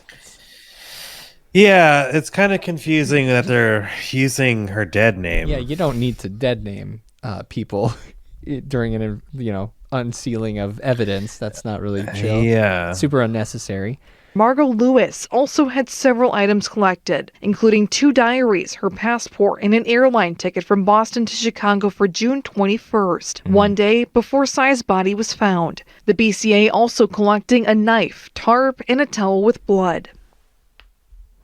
And Margot Lewis remains in Olmsted County Jail on a $1 million unconditional bond. If convicted of murder, Lewis faces a maximum of 40 years in prison. Live in the studio, Olivia Prodzinski, KTDC News. So what the heck even happened here? Margot Lewis crashed a car on I-90 and got out of the car and sat in a lawn chair in the median. Which is kind of an odd thing to do, don't you think? Yeah. Are you looking at the car or like the car is on the side? And it was, of the road? I don't know. Some Good Samaritans stopped to help, though. And what they found inside her car was horrifying. So an Iowa woman has been convicted, spoiler alert, that she did get convicted this week of killing her ex-partner whose body was found in the backseat of a car that the woman was driving after she crashed it. So on Monday, they found her guilty of 2 counts of second-degree murder in connection with the 2024 fatal stabbing death of Larissa, was it Tassi? Liara. Oh my God, Liara Tassi? Tsai. That's why they were saying Tsai, not Liara Tsai. God, I'm so bad at their reading last sometimes. name. I'm good at simple words, and then anything else that I don't know, I can't figure it out. A popular DJ in Minneapolis, which we will take. Yeah, well, let's walk that back. That they weren't dead naming her. Good, but they were also talking about pre-transition when it's super not necessary. To not point necessary. That out. That's more of what I was getting at. But everything kind of came to light on the morning of June 22nd, 2024, when Lewis crashed Tsai's car on I-90 at Iota, Minnesota. And this is interesting. 2 Good Samaritans stopped to help Lewis, who was sitting in a lawn chair on the road's median, and they found a body of a dead woman in the backseat. And this is a criminal complaint here. Do we have it? I feel like we must have the actual criminal complaint, but that's not easily available there. The body was wrapped in bedding, a mattress, and covered with a tarp. That's a huge back seat, right? Like a mattress? Maybe a small, thin mattress, but either way. Right. Lewis was placed under arrest and charged with interference with a dead body. After identifying the victim based on the car's registration, authorities went to the victim's residence where they found a scene indicating violence. Wow. Damn. Yeah, super fucked up. Not great, but let's see. What else do I have here? A little bit of information about the victim. I think that's always important. Continuing coverage tonight on a death investigation with plenty of twists and turns. Thanks for being with us. I'm Brock Burgee. Caitlin has the night off. Over the weekend, an Olmsted County deputy made a chilling discovery when he arrived on the scene of a crash on Interstate 90 near Iota.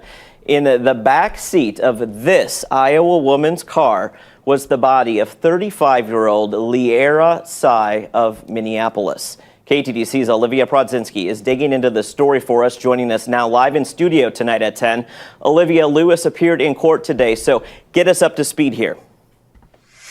Brock, to be clear, no one has been charged in the death of Liara Sy yet. Now, spoiler alert, this was a year ago, and yeah. Today, Margot Lewis was charged with the interference of a dead body and was given a $1 million bond. The connection between the victim and the suspect, though, is still something KTDC and Sy's loved ones are trying to piece together. That accident was divine intervention. No. If you're on TV, if you're Liara's twin sisters, you don't need to wear the same color shirt. It's down. Struggling to hold back tears, Kristen and Carrie described their sister Liara Sy as a kind ray of sunshine, something they say the world needs more of. Someone just took another person who was that light. That's wild. On Saturday. Just pause real. Yeah. Lovely photograph of this person. But the it's like mirrored almost. Yeah, it's like it is like kind of bizarre looking. Like they're leaning in so perfectly that there's like an actual V. Yeah. And then like the shadow that's being cast from above them is like a perfect line across from like shoulder to shoulder, a shadowed bridge of sorts. It's so fucking strange, this setup shot that they figured out here. Listen, I was gonna make a comment of like it was like a good shirt on sale because they they didn't have the means to like buy something, but they're in like a fairly nice wearing house. This? Like, yeah, this house looks nice. Yeah, and I would hate to shame someone who like didn't have the money for like something, but she's like, you have to change. We're at your house, and she's like, no, you have to change.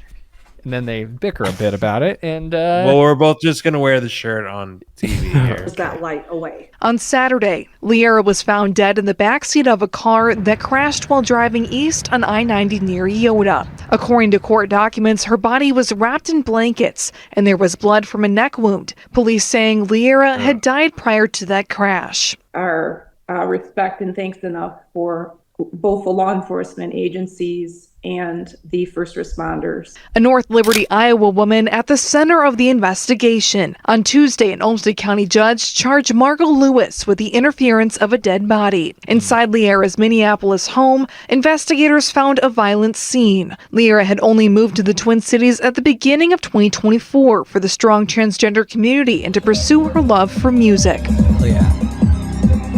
Phenomenal DJ. Talented and drew a crowd. Friend Alyssa Spangler reminiscing on their memories. Very, very bright soul, and just she loved everybody who welcoming to her, and she welcomed everything. Wow, that's just super tragic. Yeah. But the jury did find Margot Lewis guilty this week, which is, I guess, good news. Yeah. First at 5, a Hennepin County jury finds Margot Lewis guilty of murdering a Minneapolis woman. Today, a jury found the 33-year-old Iowa native guilty on 2 counts of second-degree murder in the death of Liara Sy. Wonderful. Let's listen to Liara, one of the last performances of Liara real quick, because I know y'all want it. See if I can change my lights on my Govi real quick.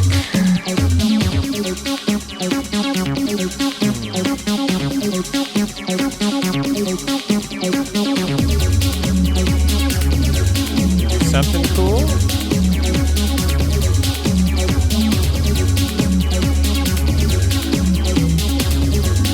Oh.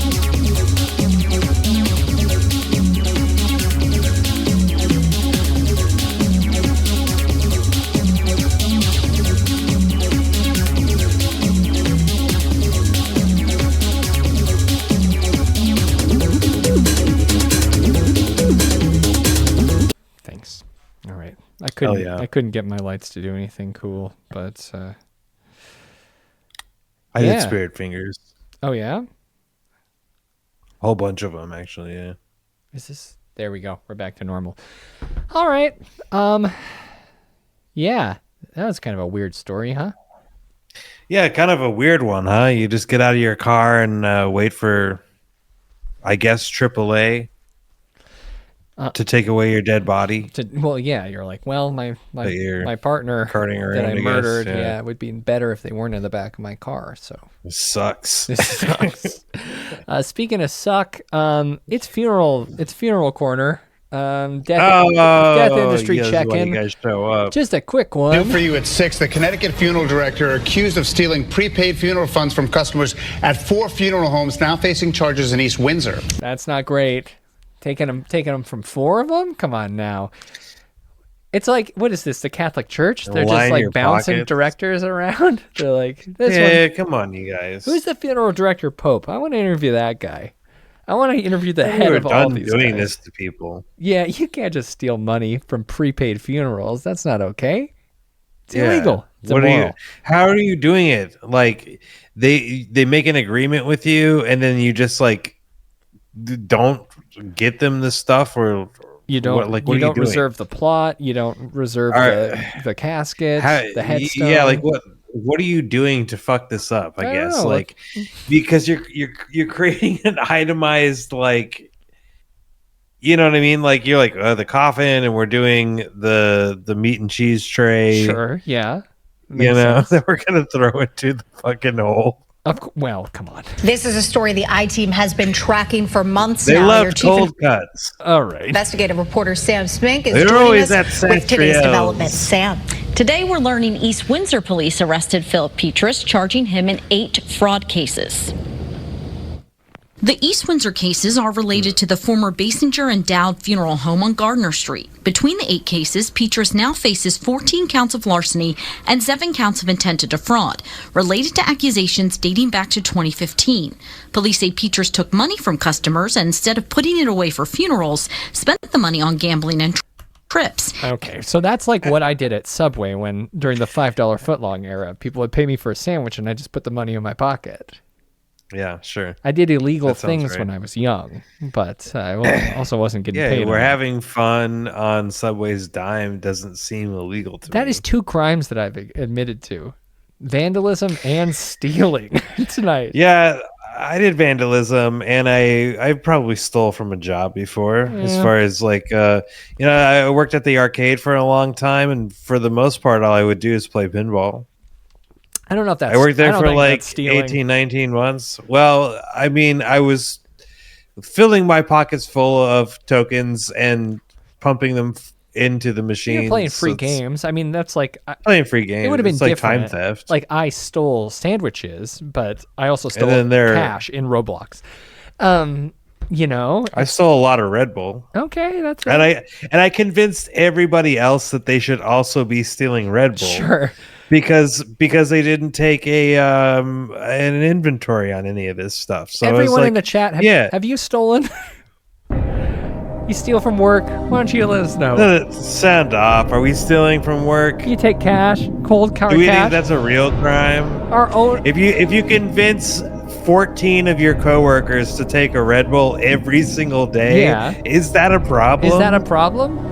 And who is the problem Everyone gets something good. Yeah. It was energy. It was funny. The energy goes back to your job. All the teens. Or playing pinball. Teens were also stealing, but like I would steal like $25 a shift. Some of these teens were taking $300, and it was just like showing up as like, oh, so you didn't sell any sandwiches during dinner rush? Like, were you closed? Because like the register would count sandwiches in Roblox, of course. And of course. It was such a problem that the manager had to buy security cameras, and then it was all over. Yeah, that's a bummer. You can't look at me when I'm stealing from you. Okay, Lindsay says we charge $2 to refill popcorn buckets at the theater, but we'd pocket the cash. Exactly. See, it's easy. How much were you walking away from at the end of that? $18 probably. I don't know. What do you think? What? A 4th of July when I was helping park cars one time, and they were like, charge this much for these spaces, and then at the end, like, use your discretion on how to do that or whatever. Mm-hmm. And I charged everyone like $60, and I filled the fucking rooftop. And I realized that there's like no real way for them to track that cash when I put them on the roof, so I just pocketed $700. Wow, that's a lot to steal in Roblox, Jared. That's like a larceny. Like, I think that's actually really illegal. But yeah, Lindsay says $40 the most someone ever got, and I think that's Jared. It was one night. It was one night.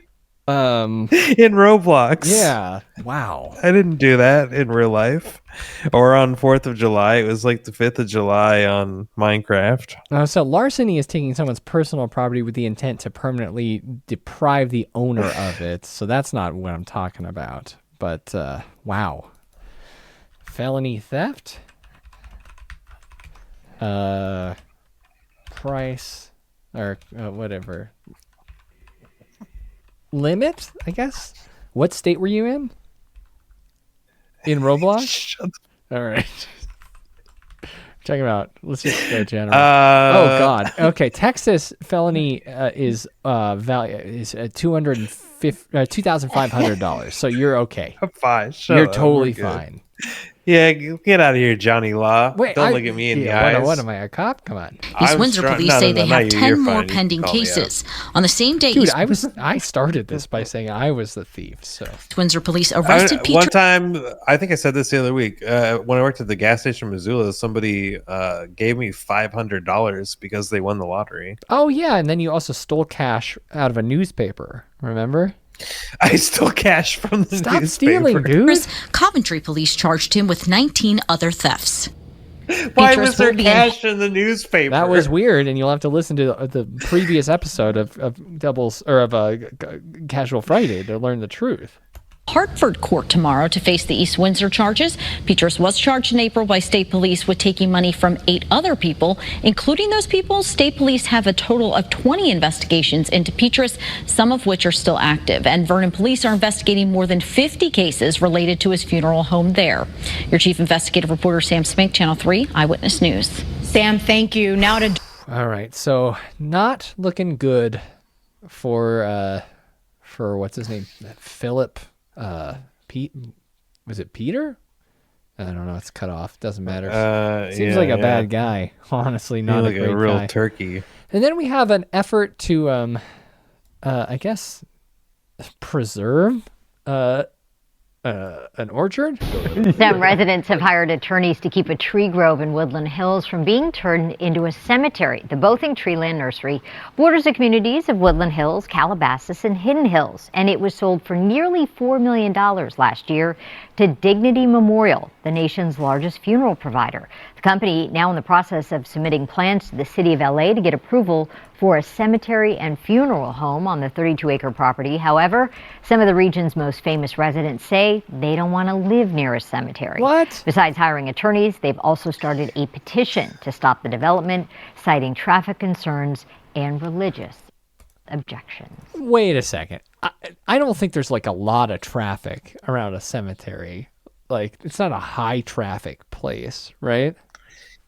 Well, yeah, it becomes high traffic. Not really.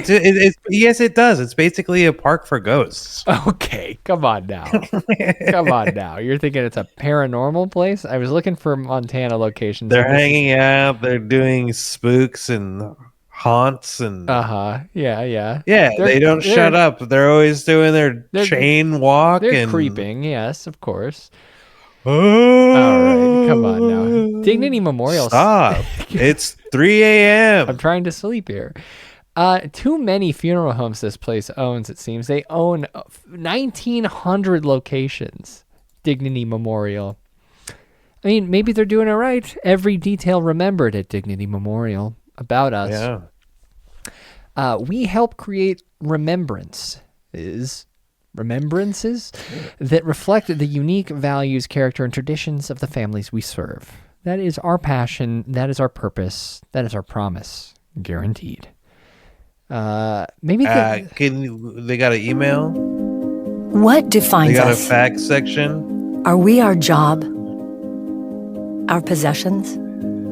Yeah. Or even our accomplishments?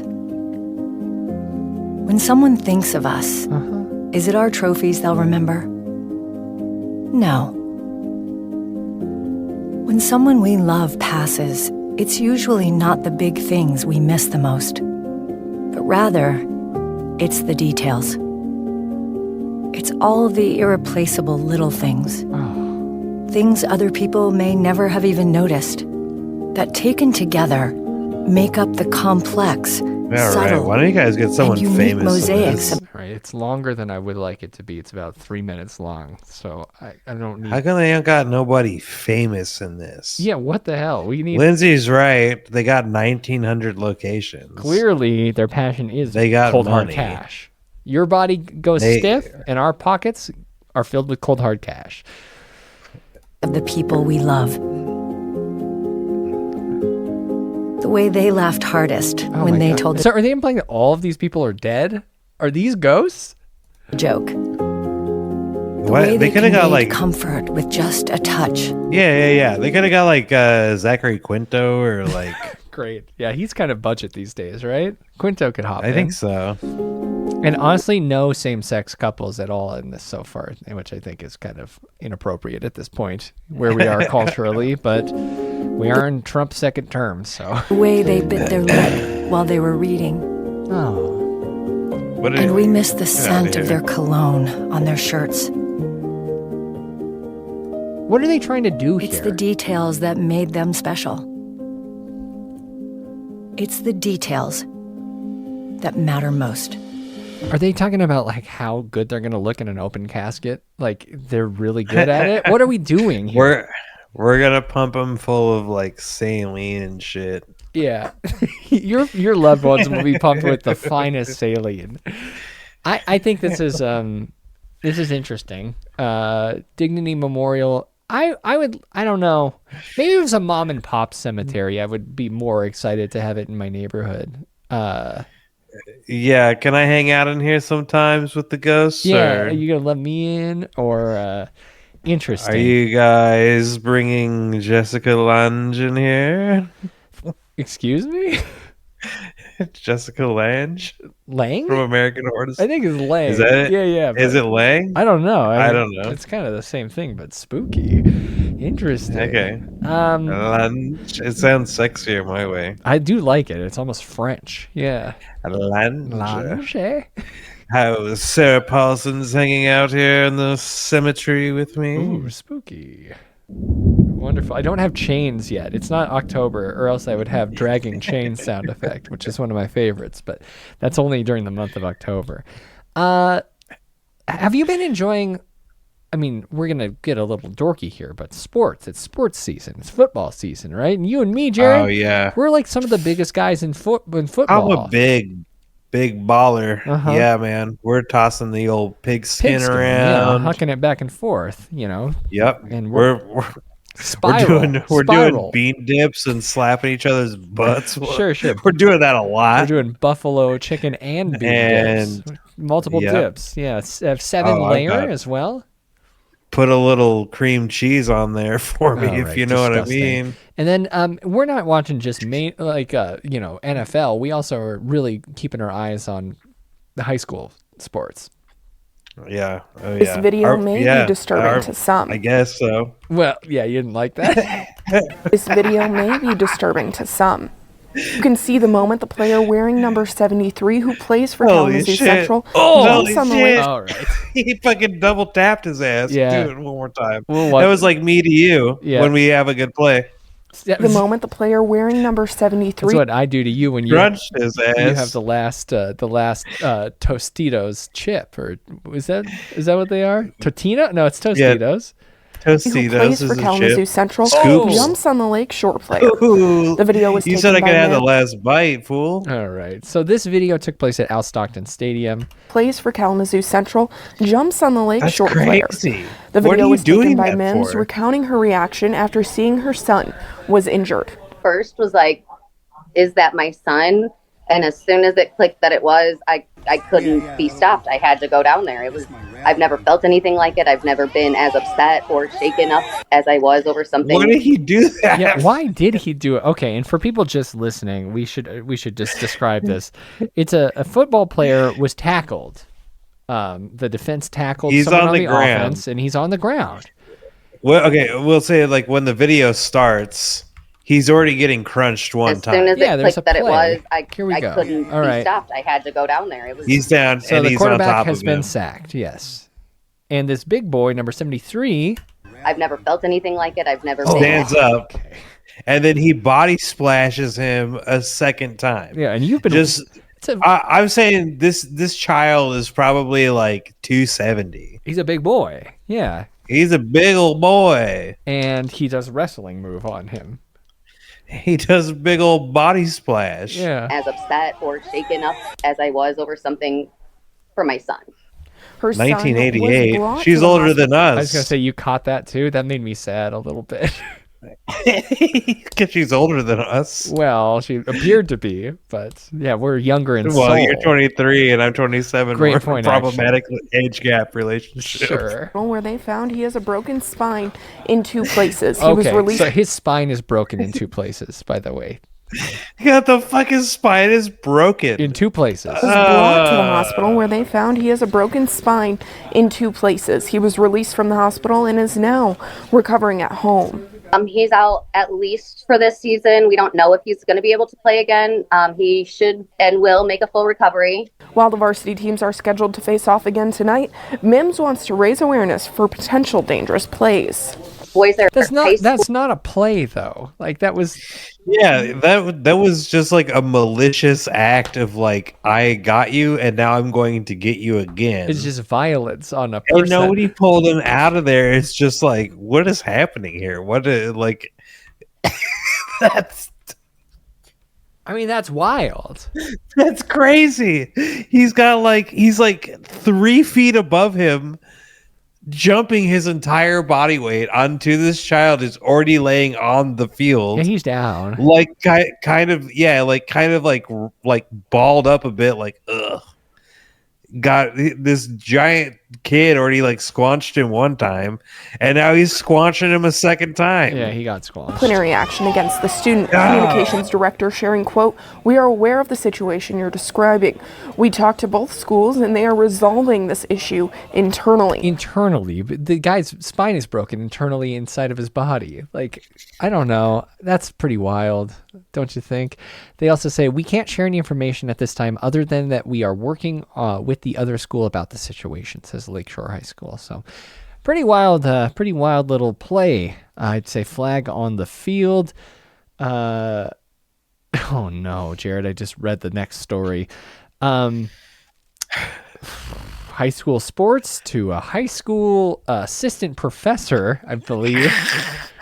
This guy, he's a bit of a original prankster, if you're a big fan of the Offspring album Conspiracy of One. This is the basis of that, I suppose, huh?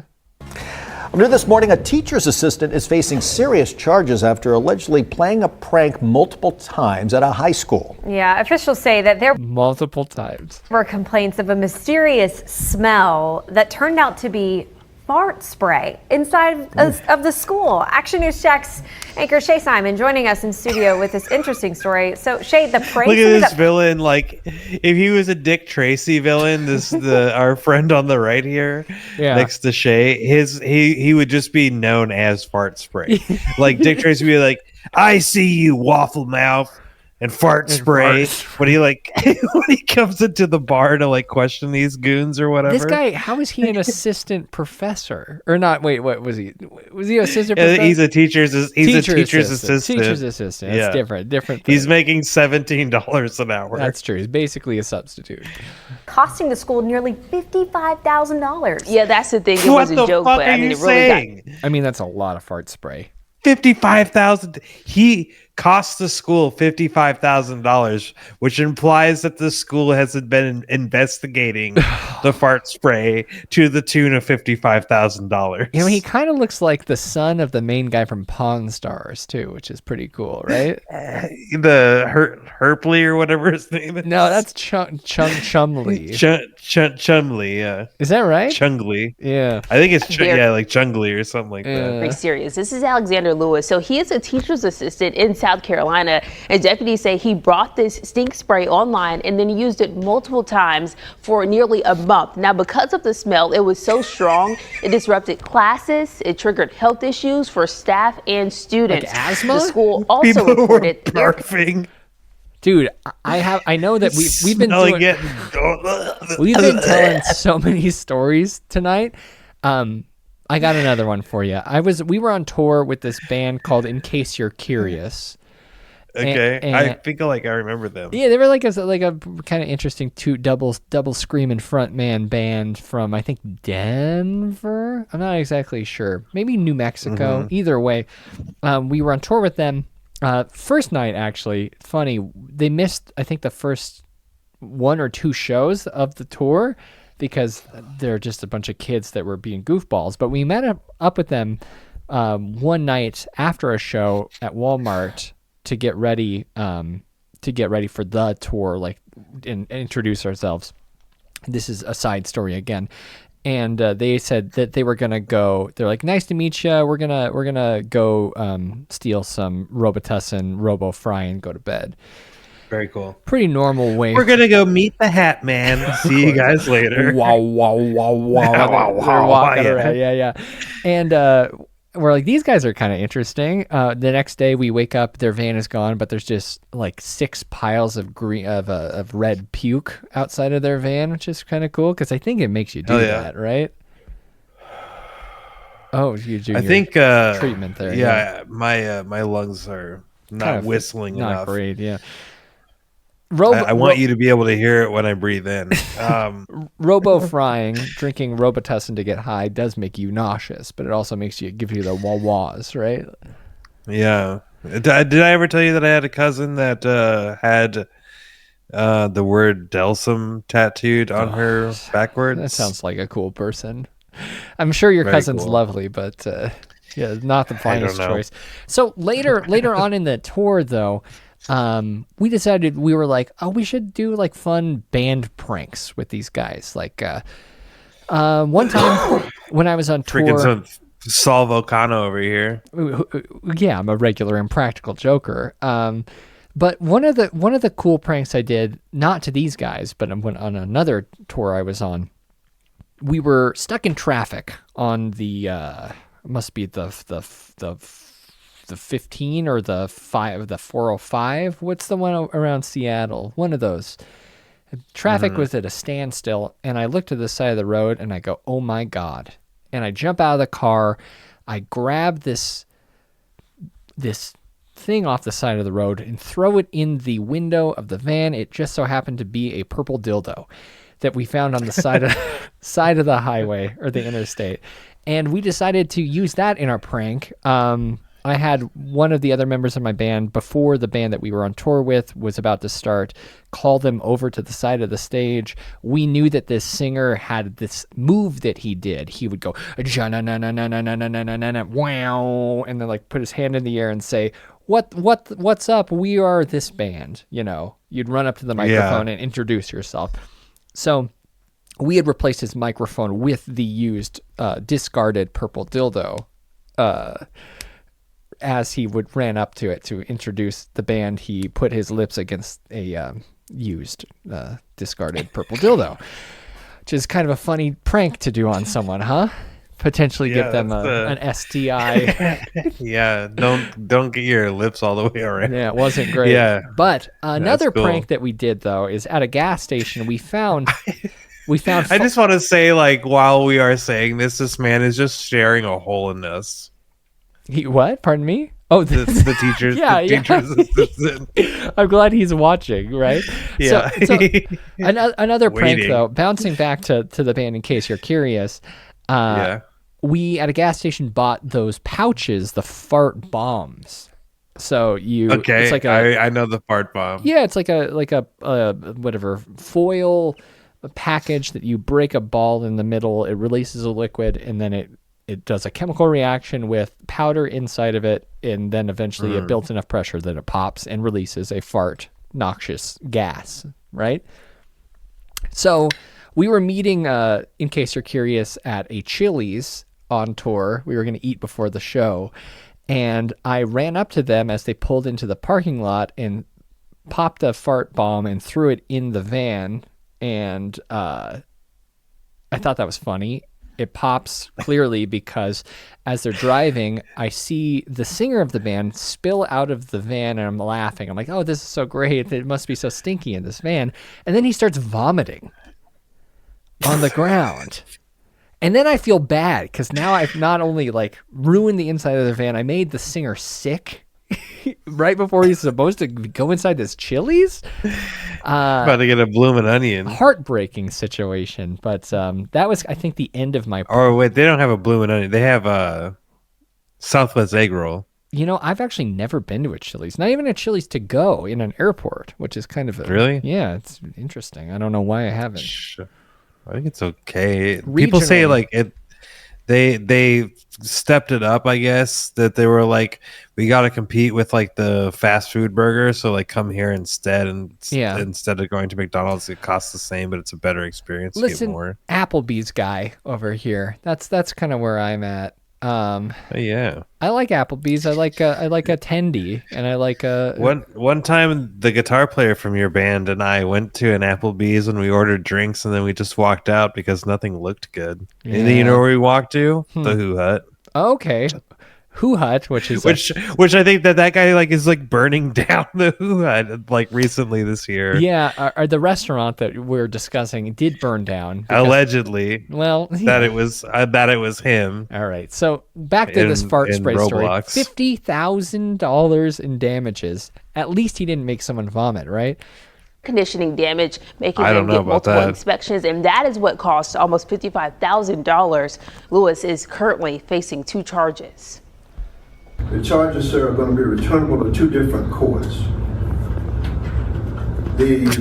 Wearing a t-shirt. Why is he wearing a t-shirt in court? He's a teacher. Because he's a fart miser. All right, and I do want to shout out Kitso in the chat. First time chatter, fart spray. This could only happen in Biden's America, which is kind of funny, huh? Still blaming it. And Kitso, I think Kitso is a Patreon supporter of Louder Than Crowder, part of Shrug Club. Oh, is that right? Shrug Rat, yeah. Are you a Shrug Rat, Kitso? Yeah, shout out to the Shrug Rat in the chat. Put your hand to the screen. I'll put my hand to the screen. You got to do double salutes or else you're out. Jesus, that's me reaching out to you. Doesn't that look cool? It does actually. Yeah. Charge. The bond for that charge is going to be $8,000. The bond for the interfering with schools, the bond for that is $1,090. In August, the district told parents that nothing dangerous was you found. See the judge was behind a fart. Oh, he was in a fart container. He was in a fart locker himself. Well, they're clearly like dealing with a Joker level mastermind here. He's been fart spraying this school for months, you know. Kid, so listen, I'll do one more. Thank you, you piece of shit. All right, and I think I could probably do it. Shitbag hack. Nope, different one. Let's do one of these. Okay, and how about pieces of shit? Great, that one's for you, Kitso. Still had health concerns for weeks because students and staff reported headaches, nausea, and dizziness from the smell. My son has been, his asthma has been triggered. No way, I called it. Your son's asthma's triggered because he's fucking vaping in the same bathroom that fucking fart toilet was in. Come on. Multiple times because of this, and I've had him taken to the doctor 3 times. Yeah, Lewis is out of jail right now on bond. He's set to be back in court next month, but authorities say additional charges are possible, Phil and Chandler. Very unusual story, isn't it? Yeah, it sure is, Phil. Thanks a lot. Wow. You know, it doesn't get much worse than that, though, right? I mean, you got kids with asthma. They're going home. Mom, I fucking breathed in the fart cloud. Yeah. The guy at Blend Tech told me not to breathe it in. And guess what I'm doing? Yeah. Breathing it in. Unfortunately. Well, you know, I know that stinky. I know that bus drivers aren't necessarily teachers, but they are important though, and they're part of the whole what would we call this? Like the complex, like they're part of the system here, and they're not infallible. No. Well, did you ever have to ride the bus? I did. I was a bus guy, but I was a bus guy for a eventually while. I decided I would just rather walk. Yeah. So then I started walking to school, and that's what these students probably should have done, because on September 17th, 2025, the Sugar Creek Borough Police Department received multiple complaints from known parents advising that their children came off their bus from school crying and extremely sweaty, stating that their bus driver, Harvey Silker, scary name, age 75, from Utica. Harvey Slicker? Yeah, Slicker is a crazy name. Utica, Pennsylvania, advised them to close their bus windows. Harvey, at that time, turned the heater on full blast to punish the children for their behavior. After the children closed their bus windows, Harvey stated to them, "I am going to cook you all." I wish that... I'm going to call him Silker, because that's even scarier. He said close. Close the windows. I'm going to cook you all. Yeah, I made them close their window. Yeah.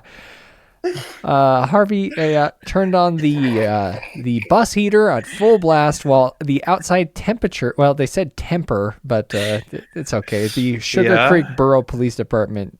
They could change this later. Temperature was 74 degrees. Officers found information that shows while the bus windows are up and the heater is on full blast, along with the outside temperature, the cabin of the bus can reach temperatures of 95 to 100 degrees. Silker also stated to the children that he was going to bring a paddle the next day for them. He's going to assault them with a paddle. Hell yeah. These actions and statements placed multiple children from ages 5 to 12 years old in fear of serious bodily injury.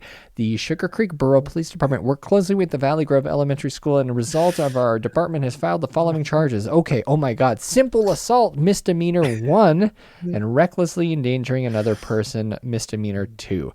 Charges have been filed, and the defendant has been advised of a no trespass letter concerning any school property, or Silker wants back. He wants I want my gig. Okay, I want to drive these children around while they're hot.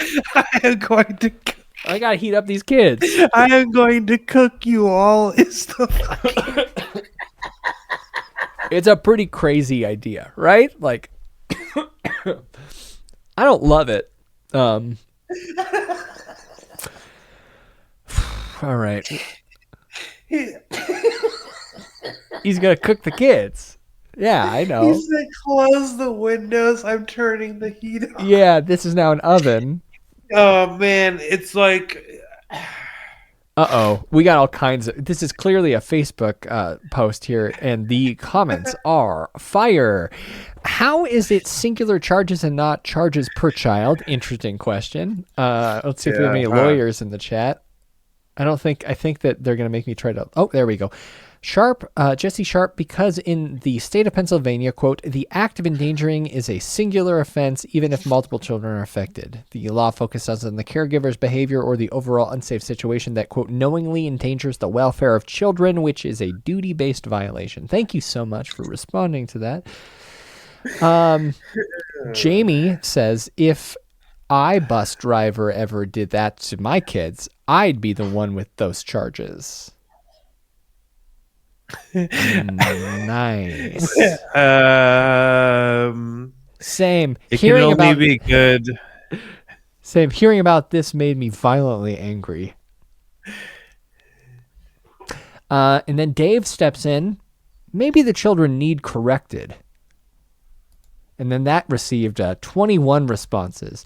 Dave, put you on a hot bus for a while and see how you like it. And then Jamal said, sure the fuck not like this. Interesting. God, people. Do the buses have cameras? He should be fired after this neglect. He had neglect charges in 2020, it seems. Okay. Yeah. Surely you're not defending cooking children as an appropriate correction. Yeah. Well, nothing bad can happen. It can only good happen. Megan steps in. I would like to know what bus this is. My child came home yesterday hot and sweaty bad. Both of my kid stinks. I have a hot tot, and I need to know if my bus was the affected one, or if he just runs that way. You know, for him, for his health, we need to know. We have to put the windows up on the bus, Mom. And then she points this out. Both of my son's drivers are old men, which does seem interesting, huh?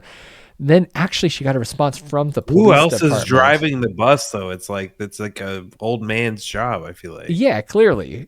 The police department steps in and said bus number 2. So thanks for clarifying.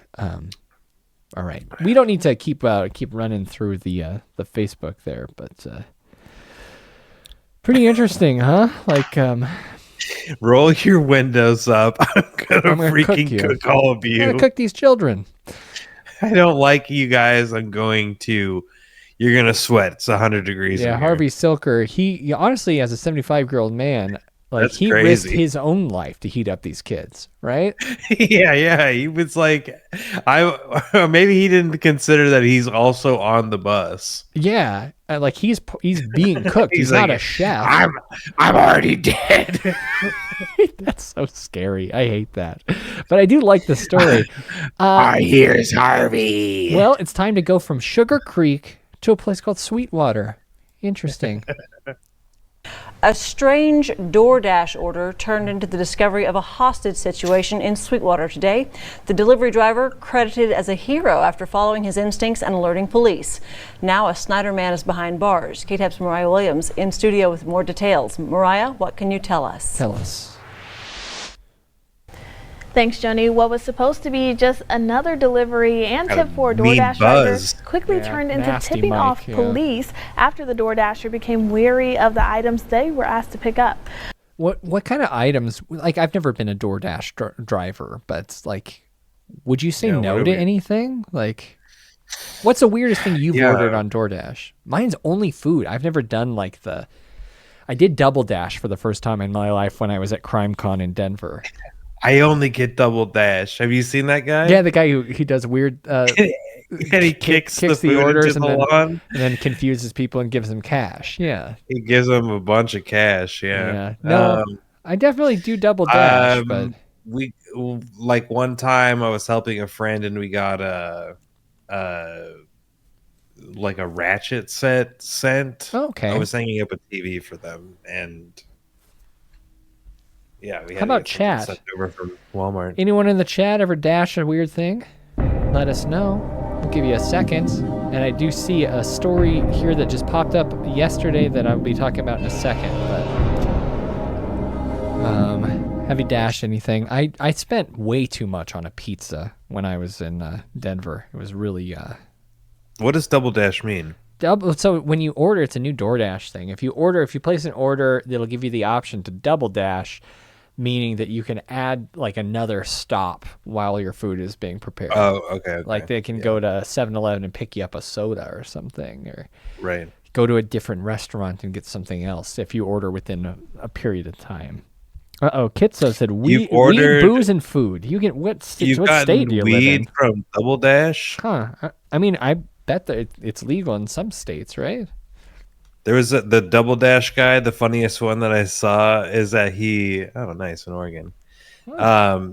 He sees his dasher at the place that he's picking up the food, and he says, like, I only get Double Dash to him at the restaurant. Yeah. And then he gets to his house before the Double Dasher, and then like how they cut it or whatever is like you see the guy and he says the thing, and the dasher looks at him like, what the fuck did this guy just say to me? Yeah. They cut it and he's walking out the front door, and the Double Dasher like sees him and he's like, what the fuck is this guy again? He's like, I only get Double Dash. I love that guy. He's weird. it's really weird, but it is kind of fun to magnetic. watch. He's got a chemistry that is uncomfortable, but also alluring. You know? Yeah. He's giving you $20 bills every minute. Well, yeah, and he'll just keep giving them to you. Items included trash bags, zip ties, bleach, a hatchet, and other suspicious items. All right, so that is a dead giveaway, right? Like it included trash bags, zip ties, bleach, a hatchet, and other suspicious items. That's like it's not even Halloween, dude. That's a Ted Bundy murder kit. You can't joke like that. No, you can't. That's what Dexter would pick up. Can you get me a couple like shower liners and tape? Well, you always have to order something else with it, right? Like something to normalize your order. A vegetable? Sure. A vegetable's great. Head of lettuce. Maybe like a Pearson salted nut roll or something. Like Yeah. Something like those are hard to find down here. Really? That's sad. I like them. They're great. Yeah, I do too, yeah. Police say the driver called in the concern. That's a Minneapolis snack? Mm-hmm. Huh. An order after delivering the items to the Sweetwater Inn on Georgia Avenue around 11:30 this morning. Upon arrival to the motel room, police found a hostage was being held inside, and after a brief standoff with Sweetwater and Texas Department of Public Safety officers, the hostage was rescued. The suspect has only been identified as a man from Snyder and was arrested on warrants and charges. That's a criminal. Like, that's a guy who kidnaps. Clearly. Yeah. What's up with his posture, though? Like, does he know that his body looks like that? Because if your body looks a little bit like that, you like trying to not make it look like that, right? You're sure it's not.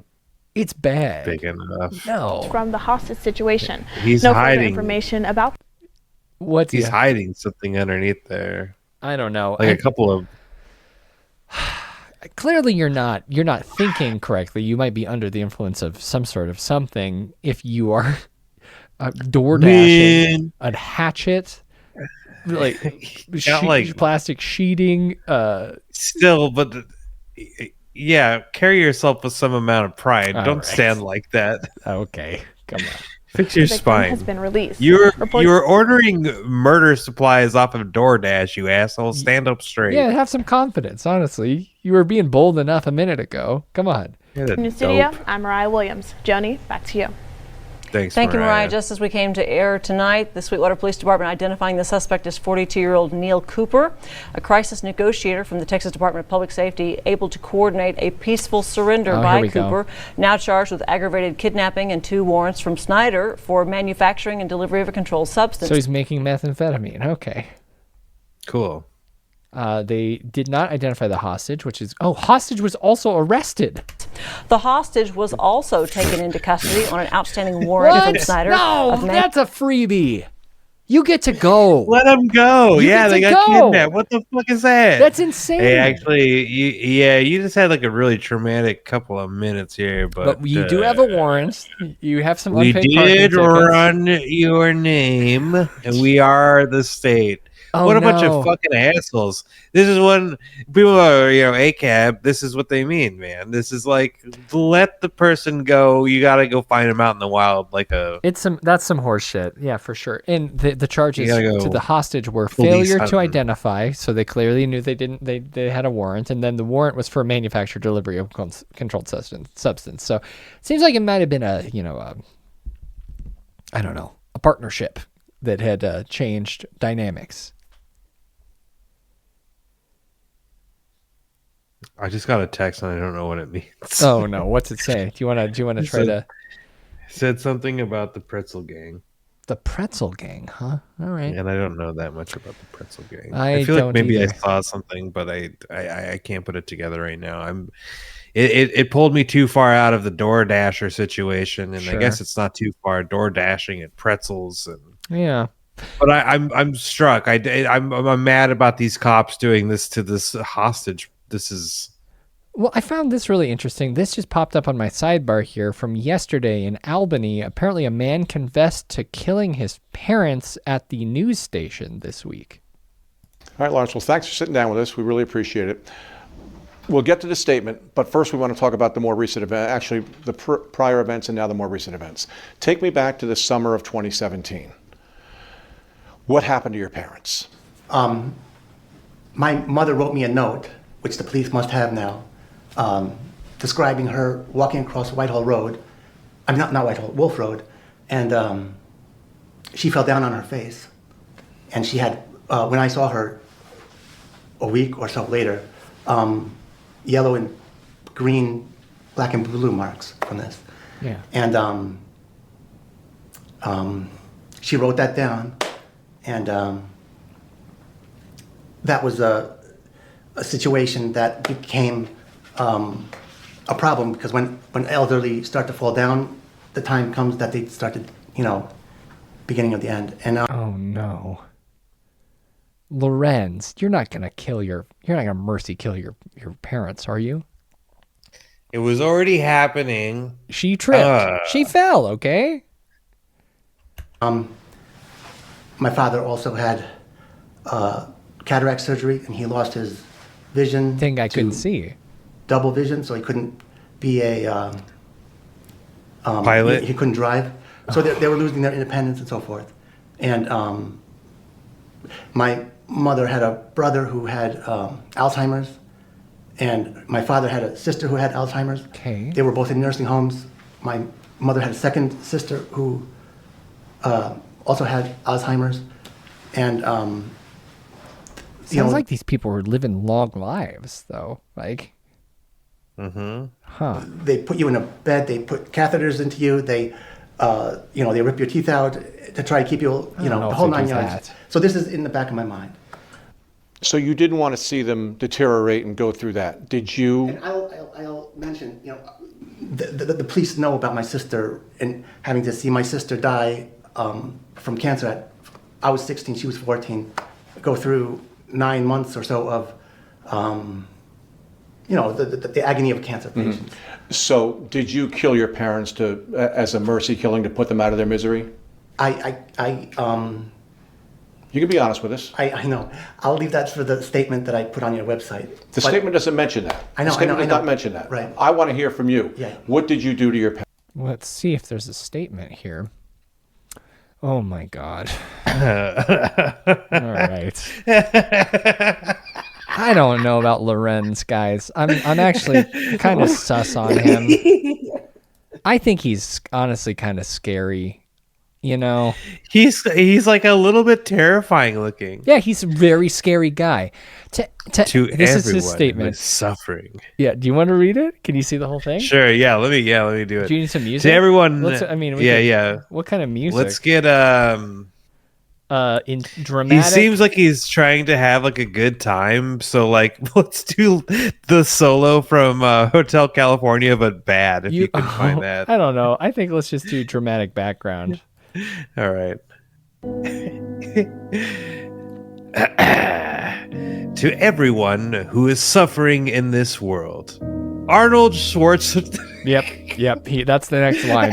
Next line starts with Arnold Schwarzenegger.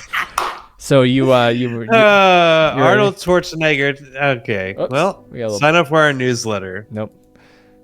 Okay. Arnold Schwarzenegger. Oh my God. Arnold Schwarzenegger teaches us that we should make yourself useful. Okay. I am open to talking with YouTubers that I can, since they can present conversations over sound bites. I'm sorry, it was just cut off on that one. Yeah. I invented the brain saver medical device concept. I cannot believe that I stumbled upon this. This is so crazy.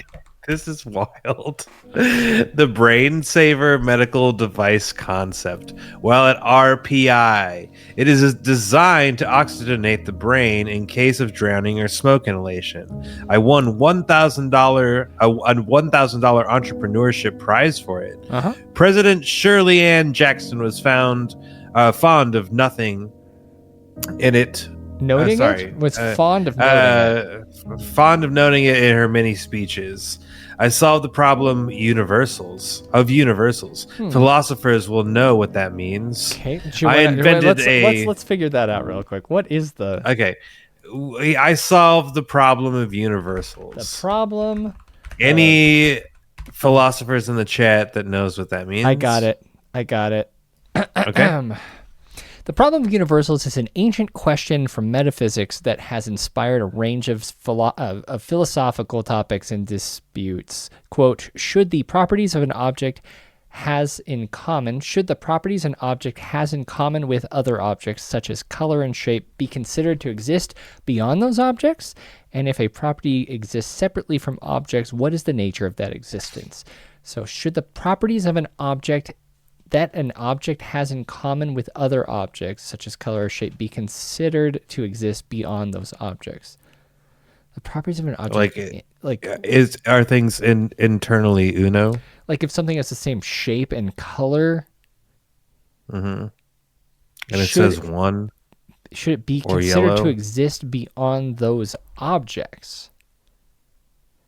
Well, I don't have the answer to that, but it seems like folks like Plato and Aristotle have been considering this question. That's how far back this goes. But Plato believes that freaking nerds. Yeah, what a bunch of losers, right? It's Friday. We're supposed to be chilling out.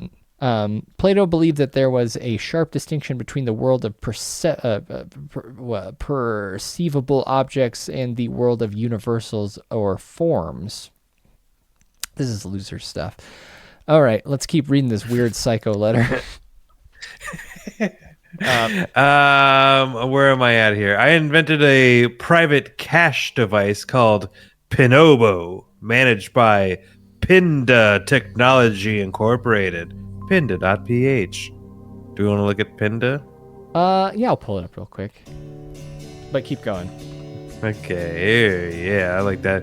Is it a cash solution to the danger of central bank digital currencies? Everyone has a stake in this and more. It's like a little Coldplay. It is getting kind of Coldplay here. The most important law in America is NYS Ratification Law 1788. It teaches that the people may reassume the powers of government whenever it is necessary to their happiness. 1. Our happiness is the law. 2. The law is what is best for the community. 3. It is best for the community to have our government in the hands of domestic enemies? No.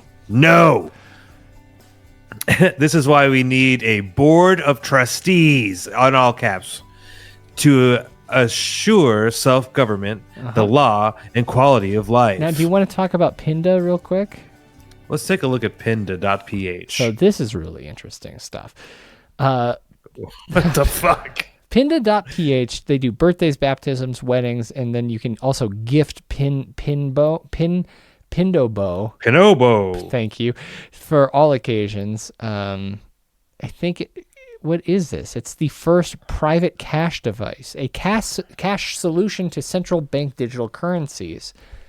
Here's a training sheet here. You're gonna get robbed. Yeah, it seems clearly like this is where you just give them your credit card information, and then it provides grants for doctors. Interesting. It just says that underlined on everything. And they don't have jobs. They do have internships, though, if you want to work there for free.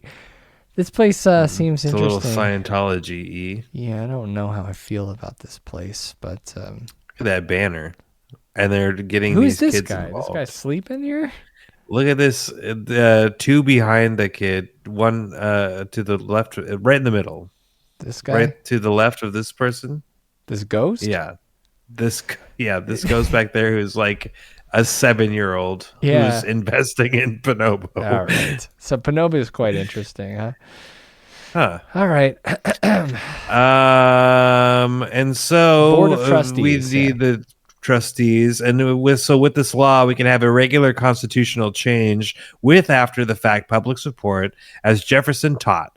On the basis of the law, I declare a creation of the Board of Trustees for New York and one for the federal government.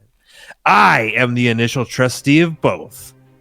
I must note that domestic enemy is an oath-bound officer or official who betrays our sovereignty to the British and their colonial Israel. Uh-oh, here we go. All Zionist politicians are domestic enemies.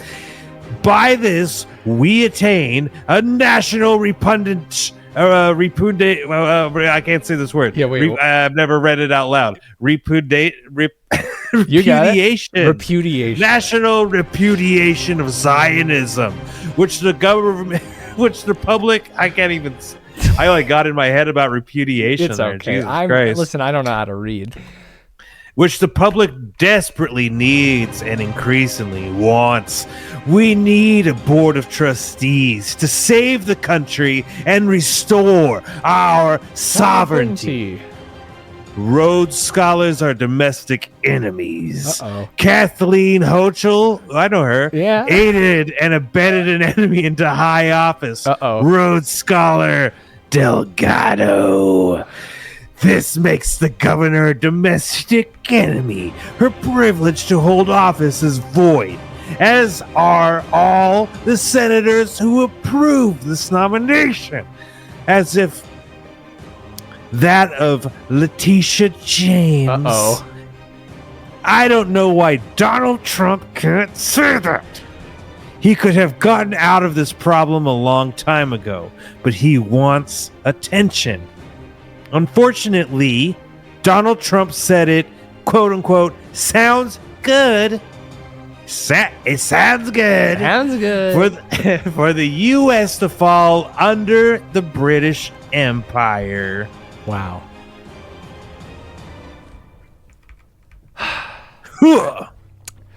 Quite the letter. There's so many. Oh my God, there's so much more. That actually might have been. No, that was the first page. Yeah, there's 3 pages of this. I can rip through this. There's emails. I can rip through this. I got it. I'm being too theatrical. You were doing a great job. You just had no idea there was 2 pages. Yeah, I mean, I can keep going. Oh, we got his phone number. It's at the bottom. Should we call him real quick? Of course. Donald Trump repudiated his oath of office by repudiating our form of government, our constitution, and our sovereignty. Repudiation is resignation. Elon Musk's son was right. Trump is not the president. His military orders are illegal. Trump did prove that politics is negotiable. Everything runs on money. Churches, corporations, and colleges, they will dance to Trump's tune for money. I would like to get Trump on the right track. First, he must be rehabilitated. Without that, his oath of office is void. Justice Roberts is a domestic enemy for giving the oath to Trump, knowing that he was found to be a domestic enemy in Colorado courts. Domestic enemy budgets are illegal budgets, and the bond pronounced are illegal bonds, poisoned bonds. This violates securities laws for all who trade U.S. debt. This is why you need a board of trustees to clean up this crisis. The board of trustees shall be prosecutorial. Will have prosecutorial immunity. In return, I will answer all questions in this police matter. I would like to thank the investigators for their patience and abilities. When the public is in favor of a board of trustees for the right reasons of prosecuting our sovereignty, the board of trustees will pay everyone in support $4,000. Great. I'm glad he figured that out exactly. I'm making myself out of your own wallet. Yeah. Pop it open, Daddy-O. Let me see your bank account. I'm making myself useful to you for the right reasons. As long as I'm innocent until proven guilty, I'm fit for this office. If the public doesn't want a board of trustees, I would like to be prosecuted under German law. Wergild law? Hey, yeah. Blacks would get a better deal under this kind of law than British law. Muslims and Jews have their special cutouts. I recoil at the thought of being prosecuted by a German-hating regime by a German-hating judge. Ugh. My true peers are family friends and fellow Volkssavers and good Germans who Is this guy a Nazi? I mean, look at his ass. He looks like a freaking Laura Loomer. Yeah. Like Jigsaw. Post surgery Loomer. Great point. And then, but it's like, it if he was to have a child, it would look like Laura Loomer, but they're not related. She's trying to look like him. Exactly. Yeah. So, wow. Okay. This might require a special law to accept, but we don't have a governor or state legislature to pass it. Every elected official has a duty to object to Rhodes Scholars and Zionists in government. America needs a board of trustees, and I know what to do. This is why I am the initial trustee.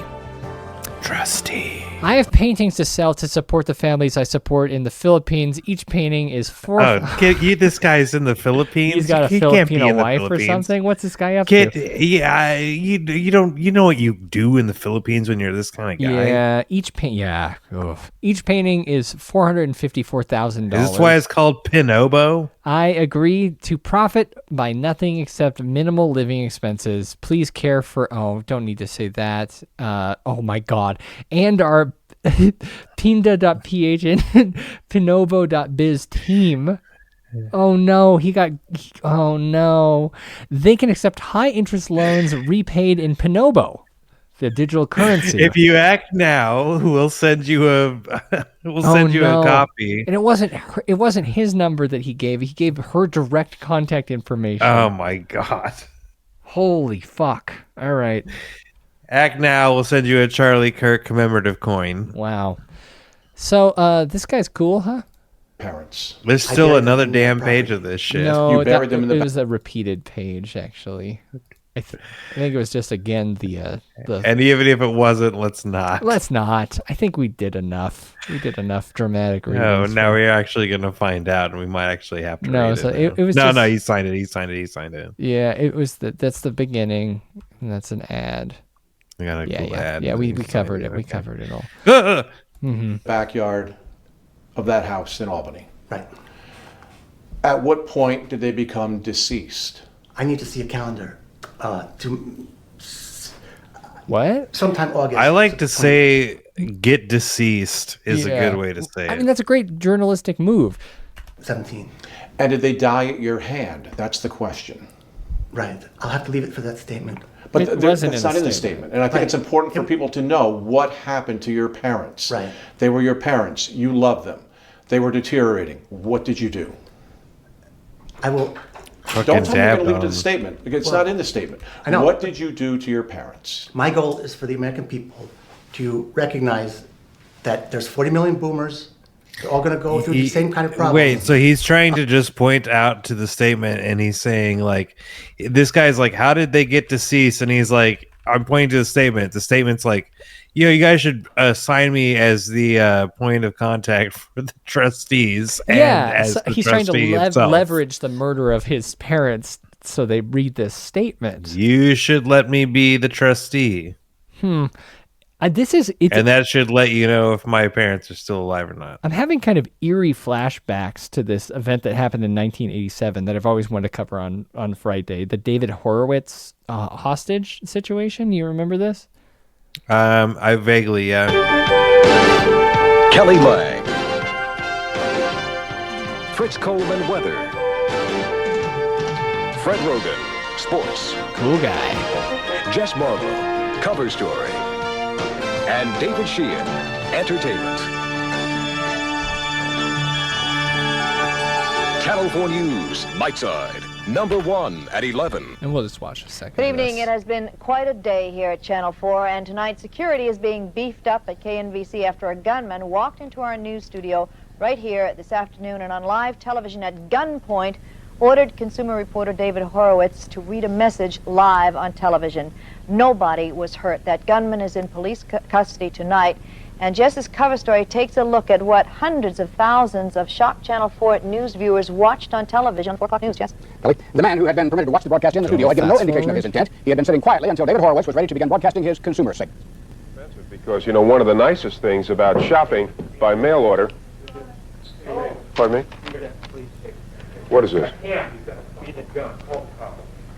me see what it says. All right. He's got a gun to his back. All right, well, let me read this. Folks, we have someone on the set who's standing So here I'm just and would like honestly me to read. just waiting for a time in my life for a madman to hand me a piece of paper and tell me to read it on the air. I'm pretty good at it. I ripped through that page, you know? Yeah. I just want to, like, I'm ready for the majors, honestly. I'm ready. To read this. What's that movie with? Handed. I think it's Kirsten Dunst. Basically, like the newscaster gets smoked or something, and she picks up the camera and just starts doing it. And then she gets a job. Oh, she's you know what that is? That's she's like a model or something like that. No, she's a beauty queen, and beauty queen, and it's a Getz film. What is it? What is this, chat? We need your help. Thunder Millionaire. Getz. Dunst. I love this film too. Drop Dead Gorgeous. Thank you. Boop. All right. With Brittany Murphy's in there, this is like an all-star, man. I remember this movie being very good, but it's got Kirstie Alley, Ellen Barkin. I know who that is. Kirsten Dunst and Denise Richards. So we just got to hear a little bit about what this guy's reading, and then we'll compare it to this current situation. To me, you want to tell me your name or not? What is it? And Gary, where are you from? At that point, the control room was ordered to go to black, kill the studio mics, and put up a standby slide. No. But Horowitz continued to read, and the gunman kept the gun in his back. I was warned in 1981 by someone with connections at the CIA to stay off the computers, that they didn't trust people on computers. When I began receiving disturbing calls from my parents, which led me to believe that something terrible was going on, I was then forced into a mental hospital in Tallahassee, where I learned that my brother-in-law had been driven insane in the same manner that someone was trying to do to me. The gun was a precise replica, and police, who by then had entered the facilities, made plans to deal with the situation. See what I'm saying? It's like kind of the same style of writing, right? Like, yeah, like weird. Anchorman John Beard grabbed it. Burbank police kind of schizophrenic, right? But I don't know exactly what the heck's going on here. This is 30 minutes, but I just want to get a little bit deeper here, right? We got to figure out what happened to this guy's parents. We've got 27 minutes left. And we need to widen up the law so that people can deal with these kind of problems. Okay. In a humane way, in a whatever way that people can deal with. Like a sarcopod. I did my duty to my parents. So but the sarcopod is just like a suffocation. That's true. It's you pay a guy by to the kill hands you of in the woods by David Sarko or whatever his name is. Yeah. I won't. You're saying that without actually saying that word. I want to hear you say that word. You've ended their lives. I have to give them mercy. You're saying. I have to plead my Fifth Amendment rights until I can disclose it with my statement there. Did you have any concern that whatever you did was wrong? I would never have done such a thing if I ever did it knowing it's wrong. So you believe what you did was right. You believe taking your parents' lives was the right thing to do for their sake. If I did it, absolutely that. But you did do it. You're saying to us that you did it. There's a statement there that we'll deal with more later, if you want to know. Lawrence, I appreciate that, and we'll talk about your statement, but show me where in this statement it says that you killed your parents. It doesn't. It doesn't talk about the fate of your parents here. You keep talking about the statement answering my question, but the statement does not answer my question. It's the question people want to know. And I think they need to hear it from you. Yes, there's time for that. And I think now's the time. Did you kill your parents to... This guy's a good journalist, actually. Like, he's doing a great job at controlling the situation. Put them out of their misery. My concern for their misery was paramount. It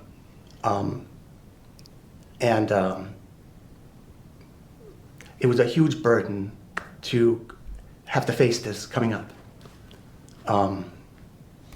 Should we at some point return to this? I think that might be fun, right? We'll follow up on this story next time. Yeah. It does look like 6 hours ago. He is in a different outfit. Oh my God. Yeah. Same journalist here.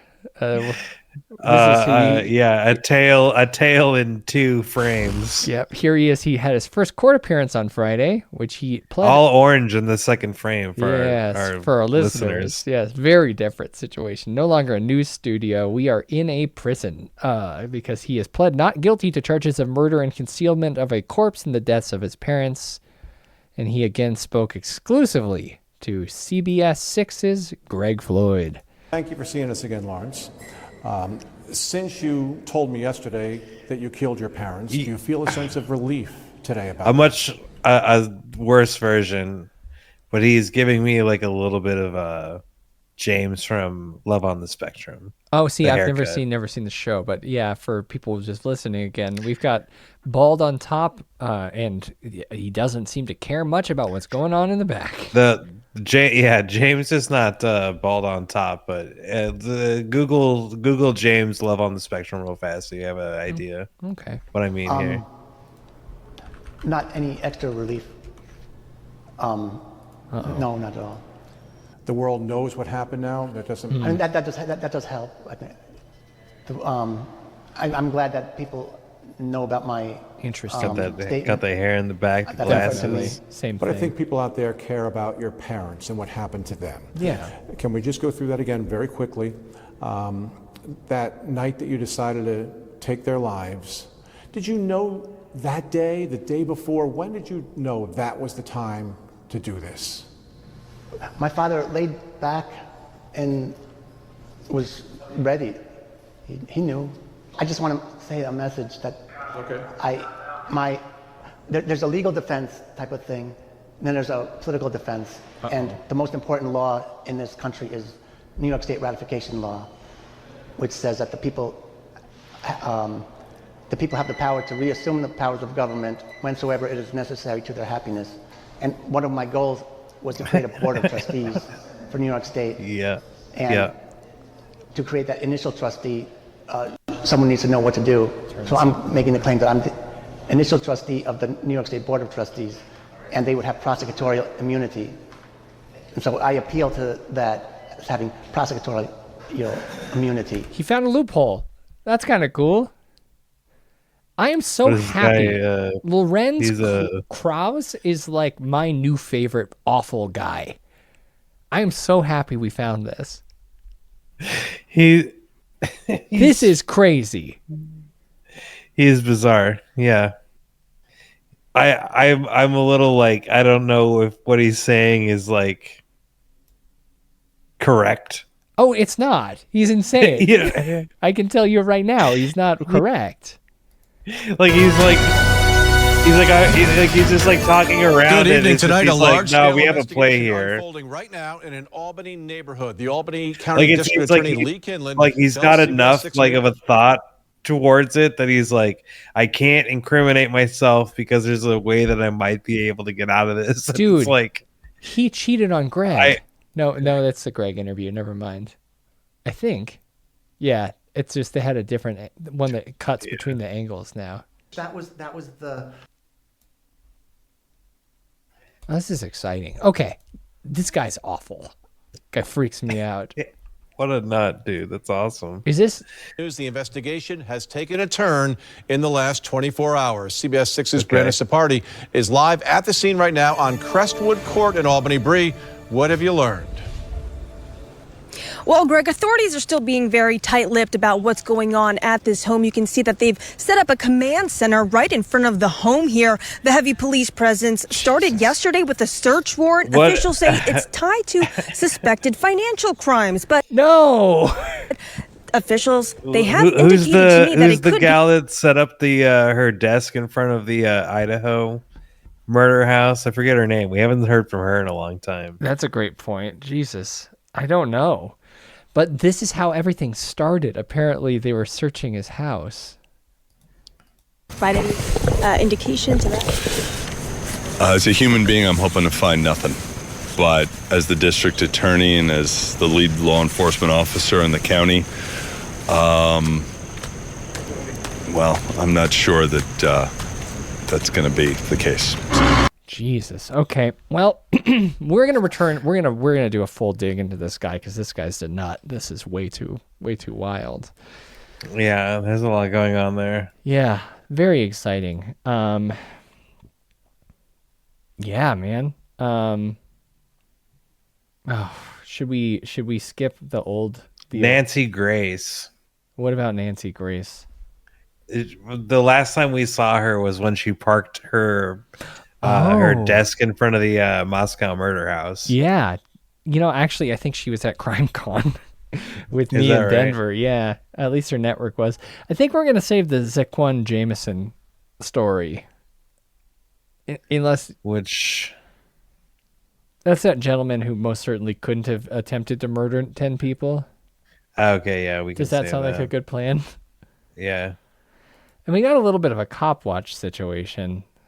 Gosh. I'm not sure what we should do because we're approaching, we just crossed our 3-hour mark. And I think it might be best for us to just talk a little bit about the execution of Blaine or the non-human 911 call. We could probably do both of those. Yeah, the cop watches, we can come back. That won't be too long away. All right. So we haven't been talking much about paranormal or cryptid stuff. So I think this is a fun little story. Yeah. It is very hard to listen to that call, to that 911 tape, without becoming somewhat unnerved. It actually bothered me the first time that I heard it. Well, let's hear it. No. I do love that. Yeah. Sometimes captions will spell a no good. instead of a dial. No. So this is in Pender County, North Carolina on it's July 31st. That's my dad's birthday, 2021. Very cool. Pender County 911, what's the address of your emergency? I'm driving on 210. I just crossed the Black River, and I thought I saw a guy standing on the side of the road bleeding. Oh. Okay, where are you at, sir? I'm on 210. I just crossed the Black River. I'm heading towards 53 East. I just passed Patriots Watch. Okay, so you're over near Morse Creek? Yes. Okay. And did you saw a man standing on the side of the road?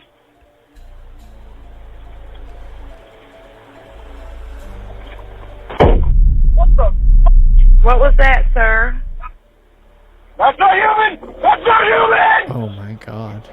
Sir, are you okay, County, North sir? Carolina, please. There's something in the bed of my truck! Okay, what's in the road? No, it's not in the road, it's in my truck. In the bed. There's something in the bed of your truck?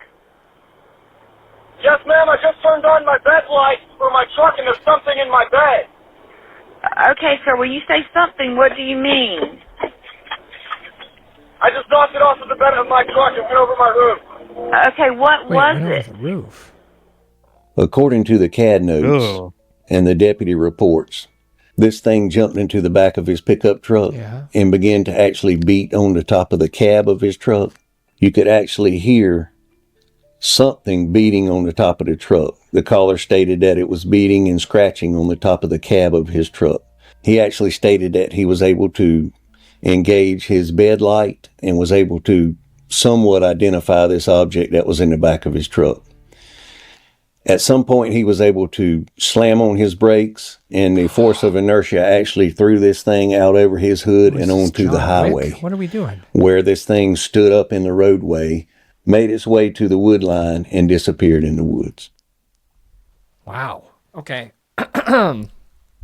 That's actually one of the first times one of these has got me in a bit, you know? When he said that's not human. It's that bang and then that's not human, man. Can we hear that one more time? That was pretty that gave me a little recoil in my shoulders there. I probably can see it in real time. What was that, sir? That's not human! That's not human!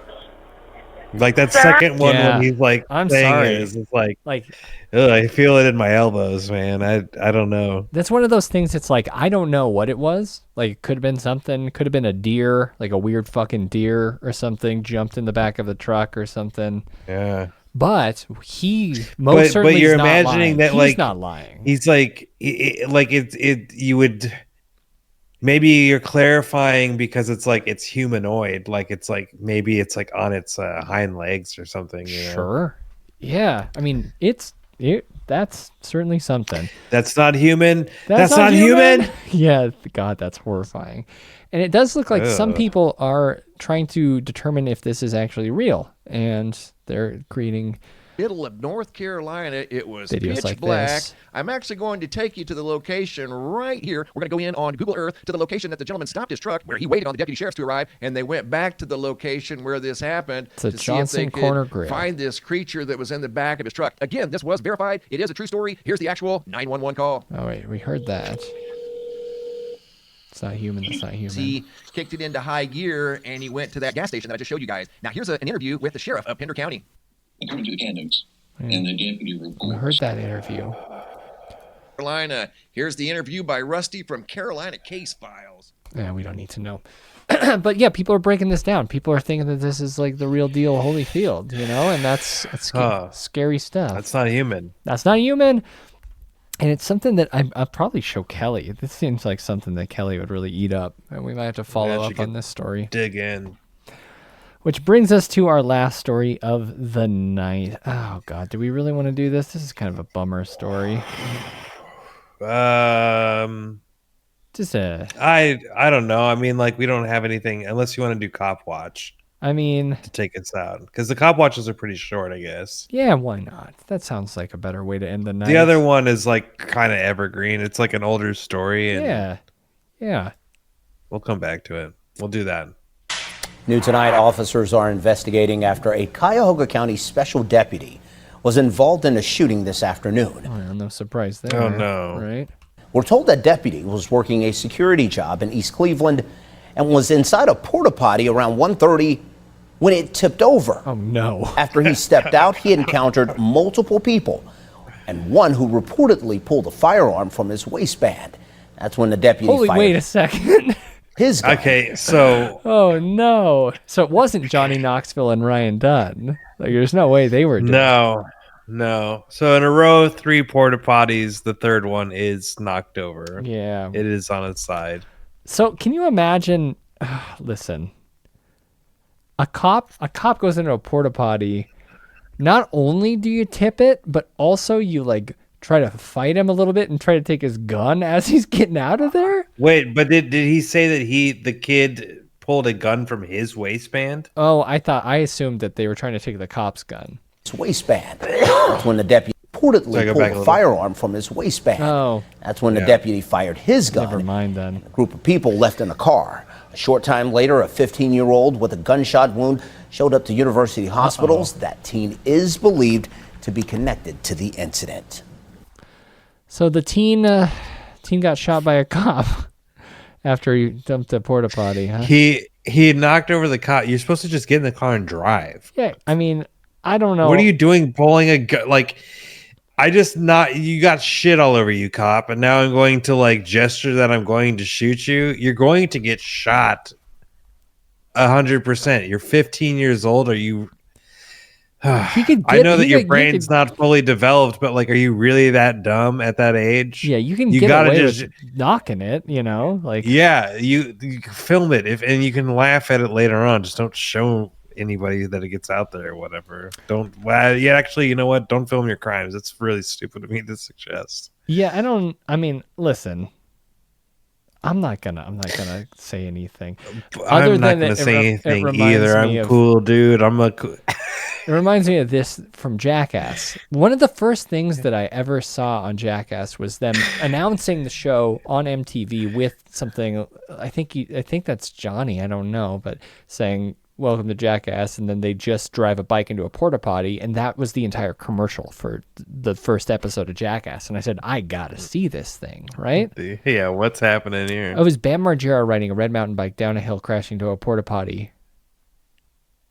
And they're saying this is from the Lost tapes, but it was from season 1 of Jackass. Yeah, I remember this. Episode 1. And it seems like it was also part of a CKY2K clip, but most of the stuff was kind of taken from that first, for the first season was taken from previously recorded things, other than Steve-O jumping into the elephant dung. Remember that?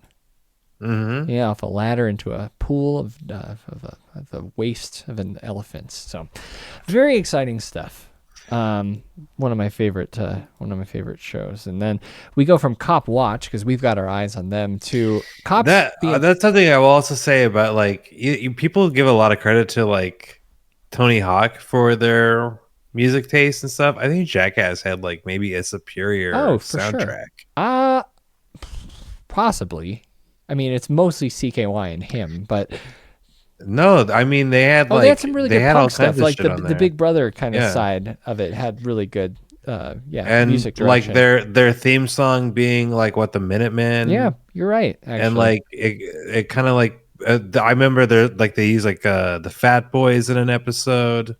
You're right. The soundtrack. I mean, they probably it was Jeff Tremaine, Spike Jones kind of stuff. Yeah. They're good taste. Were you more of a Big Brother side than you were the CKY side? I was neither. I just like Jackass. So again, it was just sort of like, I guess like CKY, but like my relationship to those people as like entertainers was just Jackass.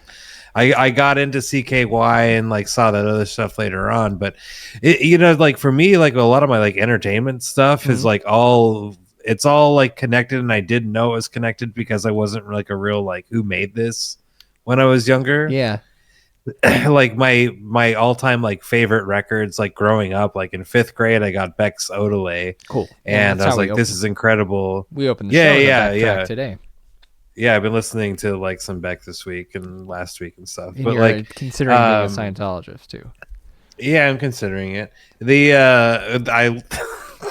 I keep doxing myself. Uh-oh. What crime did you do this time?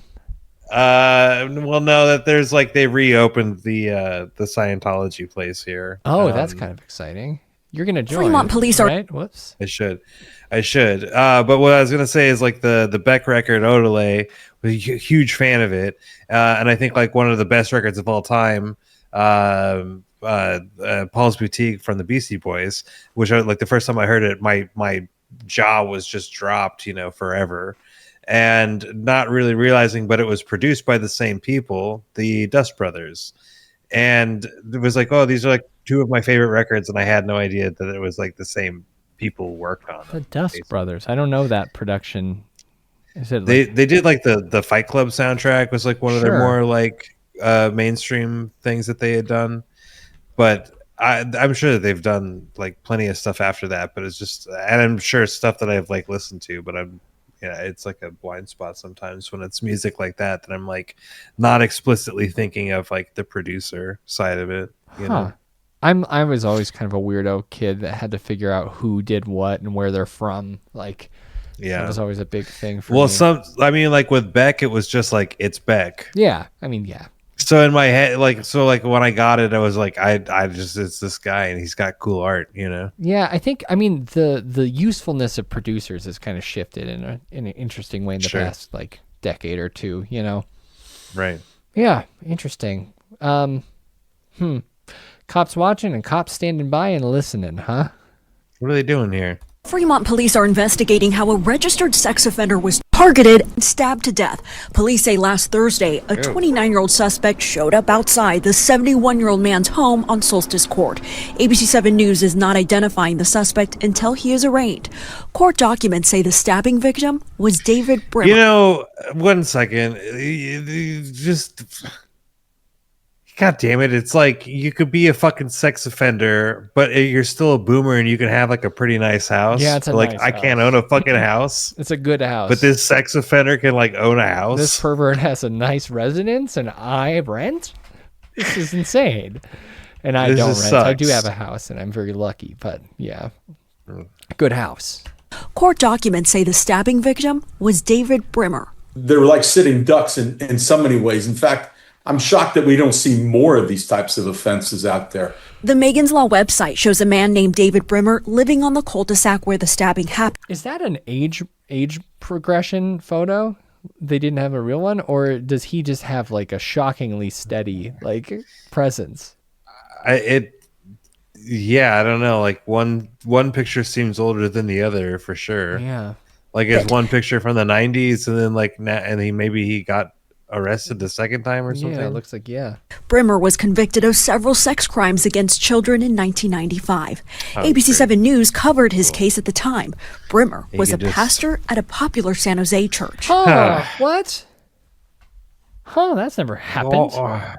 Never heard of anything like that happening. That's, not a common one or anything like that. But Weird. like, damn, this fucking clown has a house. Yeah, and he had a following. A flock. Yikes. We spoke with attorney Roland Soltez about the Megan's Law website, which makes information of registered sex offenders available to the public. Investigators say the suspect in this case used the site to find his victim. He told the police he was looking for sex offenders and people that were elderly, which means he was cognizant of the fact that somebody couldn't fight back and that they're particularly vulnerable. According to our media partners at the Bay Area News Group, the suspect posed as an accountant and went door to door before arriving at Brimmer's home. According to the records, the suspect said, quote, he sought someone worthy of being killed, believing that the worse their original crime, the more justified the murder. Fremont police say it was a violent struggle. The suspect had chased Brimmer into another home. He's young. He's praying after 71. There's something going on in that guy's head. I guarantee you that there's going to be significant psychological evaluations done. I mean, he's being charged with capital murder. We spoke with Joanna Nieves, criminal defense lawyer based in Oakland. So I know that, there's this feeling, this emotionally satisfying feeling when you hear somebody has been punished in a way for doing something to such a vulnerable population, like we talked about, a child. But at the same time, it's just legally unsustainable, and we have to follow the rule of law. On Tuesday, we went to Brimmer's cul-de-sac to speak with his neighbors. No one opened their doors. Yeah, no one wants to talk about the pedophile. Yeah, he got stabbed to death and in the other neighbor's house, it sounds like. Yeah, that's horrifying. I hate that. Jesus Christ. But so then this guy is like, do we have the quote on here? They didn't say the quotes. I think the quotes are like the worst part of it, kind of. We'll pull that news story up here. Police say last Thursday, a 29-year-old suspect showed up outside a 71-year-old man's house on Solstice Court in an Audi Q6. Big Audi. Yeah. That's not true. So they used the Megan's Law website. A man named David Brimmer living on the cul-de-sac where the stabbing happened. Wait, Megan's Law website shows a man named David Brimmer living on the cul-de-sac where the stabbing happened. Brimmer was convicted of several sex crimes against children in 1995. Okay. They're like sitting ducks. Okay. Is this the line here? He told the police he was looking for sex offenders and people who no, we had that one. Yeah, they said that one in there. He's young. He's praying after someone who is 71. No. It's the one where he said that he said it was fun. Yeah. Let's see. Oh, we don't even have that. And he said it seemed like a very like stammering type of sentence, but that it was maybe we can find it here. Yeah, there we go. Yeah. So they have a name now. Here's in the box the need to know here, the third dot. I'm hoping that because the victim is a pedophile, like everyone hates pedophiles, so like it should be cool. It should be cool. Yeah. It should be fine to telling police it was really fun. Yeah, honestly, really fun. According to police, he later added that he didn't feel sad at all, and he thought the murder was honestly really fun. So he's currently undergoing a psychiatric evaluation, and I'm sure we'll know more soon, but wow. Yeah, that's crazy. Yeah. Passed away in trauma care. Okay. Yeah, I mean, tough to feel bad for a 71-year-old pedophile, but this guy is clearly a sick individual who doesn't need to be going around stabbing folks. Yeah, he's doing like insane vigilante stuff.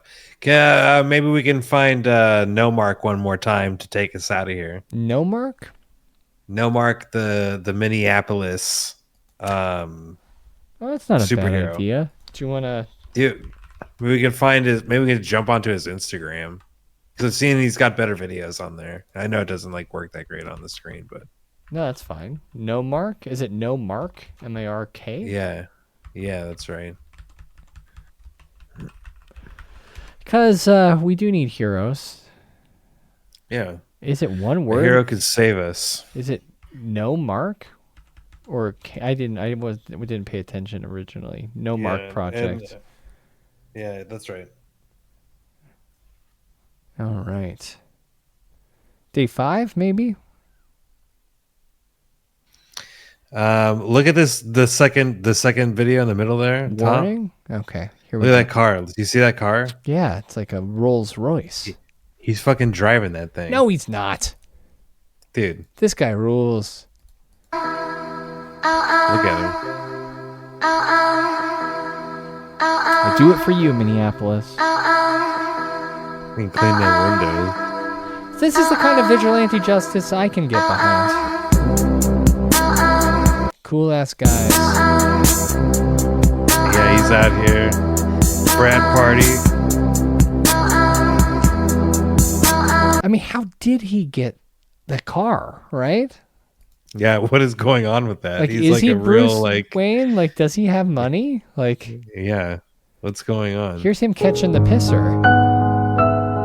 This pissing thing is out of control. People are pissing. Everyone's pissing. All right, everyone's pissing. And everyone, we saved a guy from getting jumped. Well, let's take a peek, right?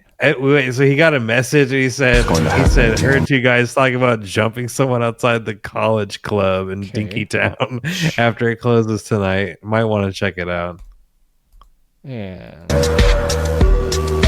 There he's at the club.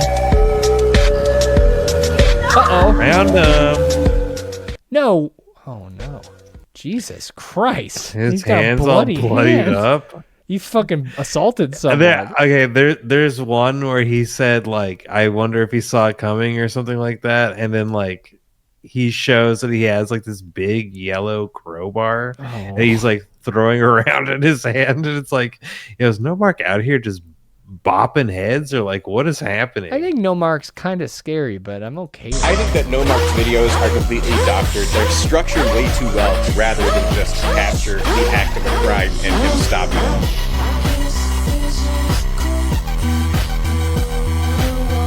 Jesus Christ. No Mark. Keep going. What is he doing here? He's going to get the pisser. Well, he said that he got the pisser. Yeah, so he did get the pisser.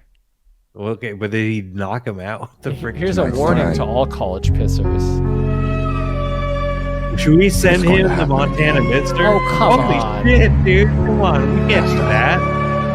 He's just pissing, man. And he's pissing back on him. Oh, he's pissing on the... okay. So that's fake. Come on. There's no way that No Mark... No, that's real. He can't Mark trunk people. Is he deforvid? What's he doing? And on day 4, he's doing deforvid. You can't deforvid the pisser, okay? That's the lesson I want everyone to take away tonight. What a wild time, huh? There's time for that. We found ourselves the new subject of my obsession. This horrifying Maybe we can man. send No Mark this guy. Well, I might reach out to Loren's Krause's financial partner, see what that's all about in the Philippines. But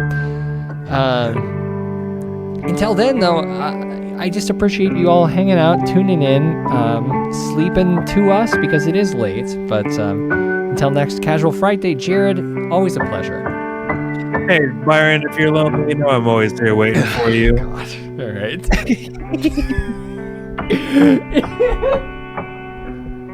Well, thanks, Jared. I appreciate it.